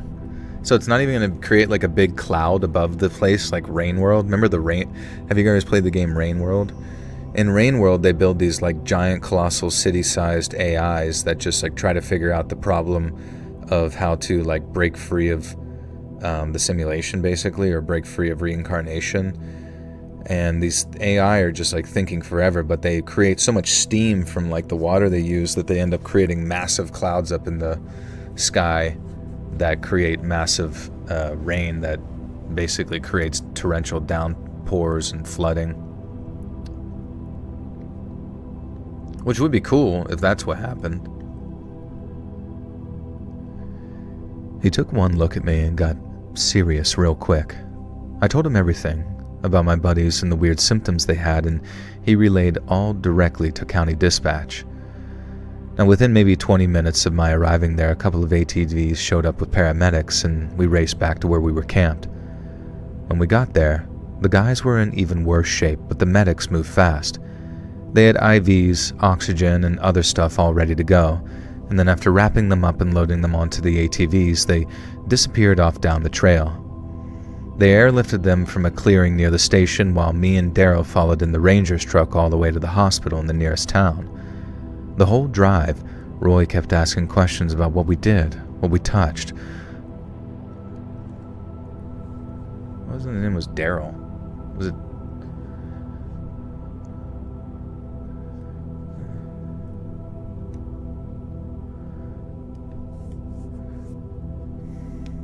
Electric company sold off its power to the data center, supplied 78% of the power from California and Nevada. Oh, that's right, we talked about that. Yeah, what the fuck are they gonna do? Yeah, and like same with the production of the GPUs. The production of the GPUs all got shifted over to the AI centers, so it's just like, what the fuck? Why is there so much shit being diverted to these AI centers? What is the obsession? All of the power, all of the water, all of the fucking resources, like everything is obsessed with these dumb fucking AI centers, bro. Every one of them, it's fucking like it generally just seems like it's all leading to like some weird eventual dystopia that I can't even like possibly comprehend.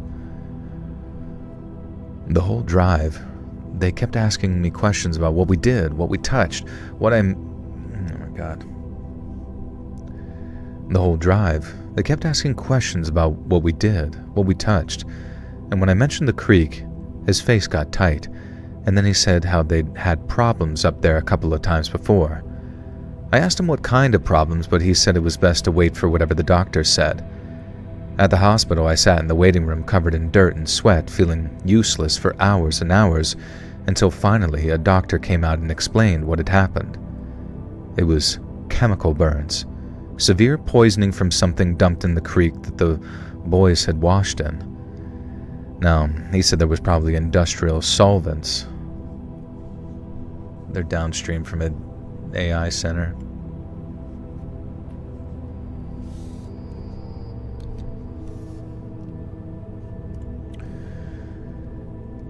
He said that there were probably industrial solvents, all kinds of heavy metals, and God knows what else. We later found out someone had been illegally making dumplings.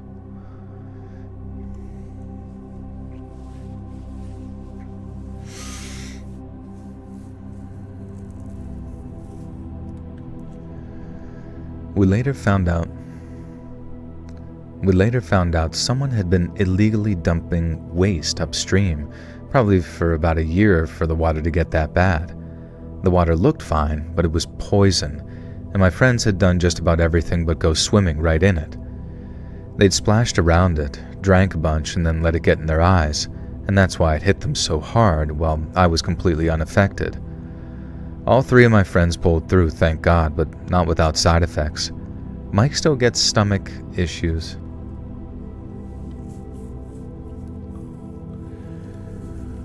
Crazy thing about these AI companies is most of them are still hemorrhaging money too. Like, how do you suck up all those resources and not make a penny?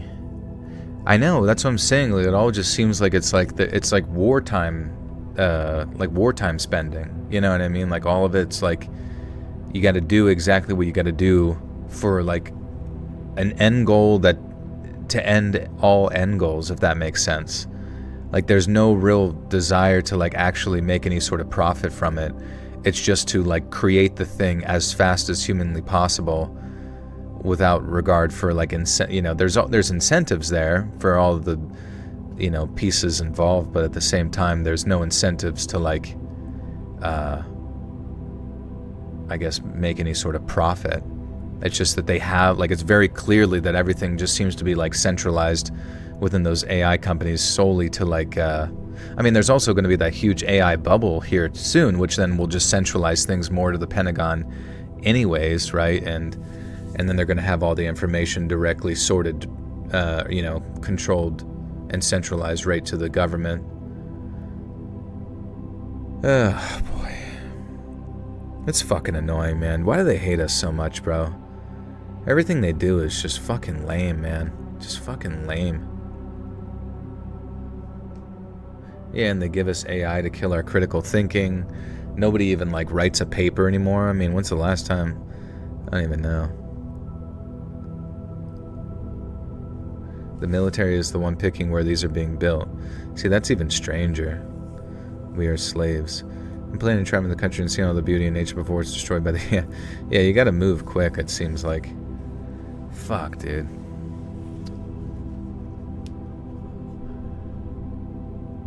But what was... Do you remember Sam Altman was saying that, like, soon just the ability to, like, think and, like, have brain processing power is, like, something that you can purchase? And is that just, like, the integration of AI chips with your brain, and then you can increase that and, like, pay a service to be able to, like, think freely? I don't know. It's kind of crazy.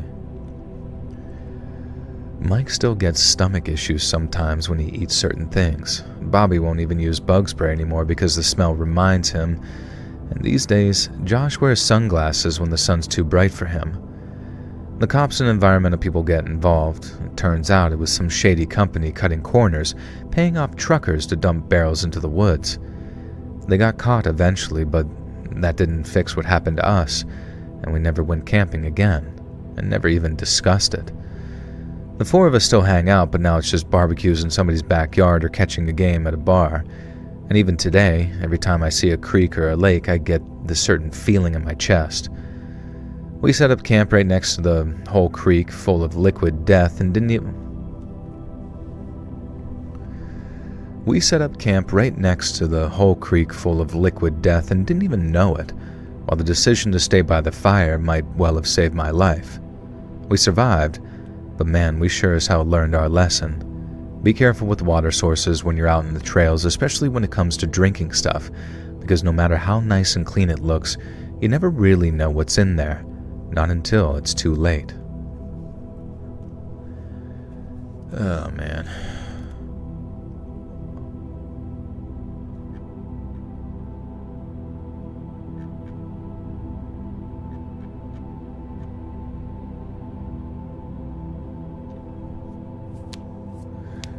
Alright guys, I gotta jump off. I think I gotta go to bed.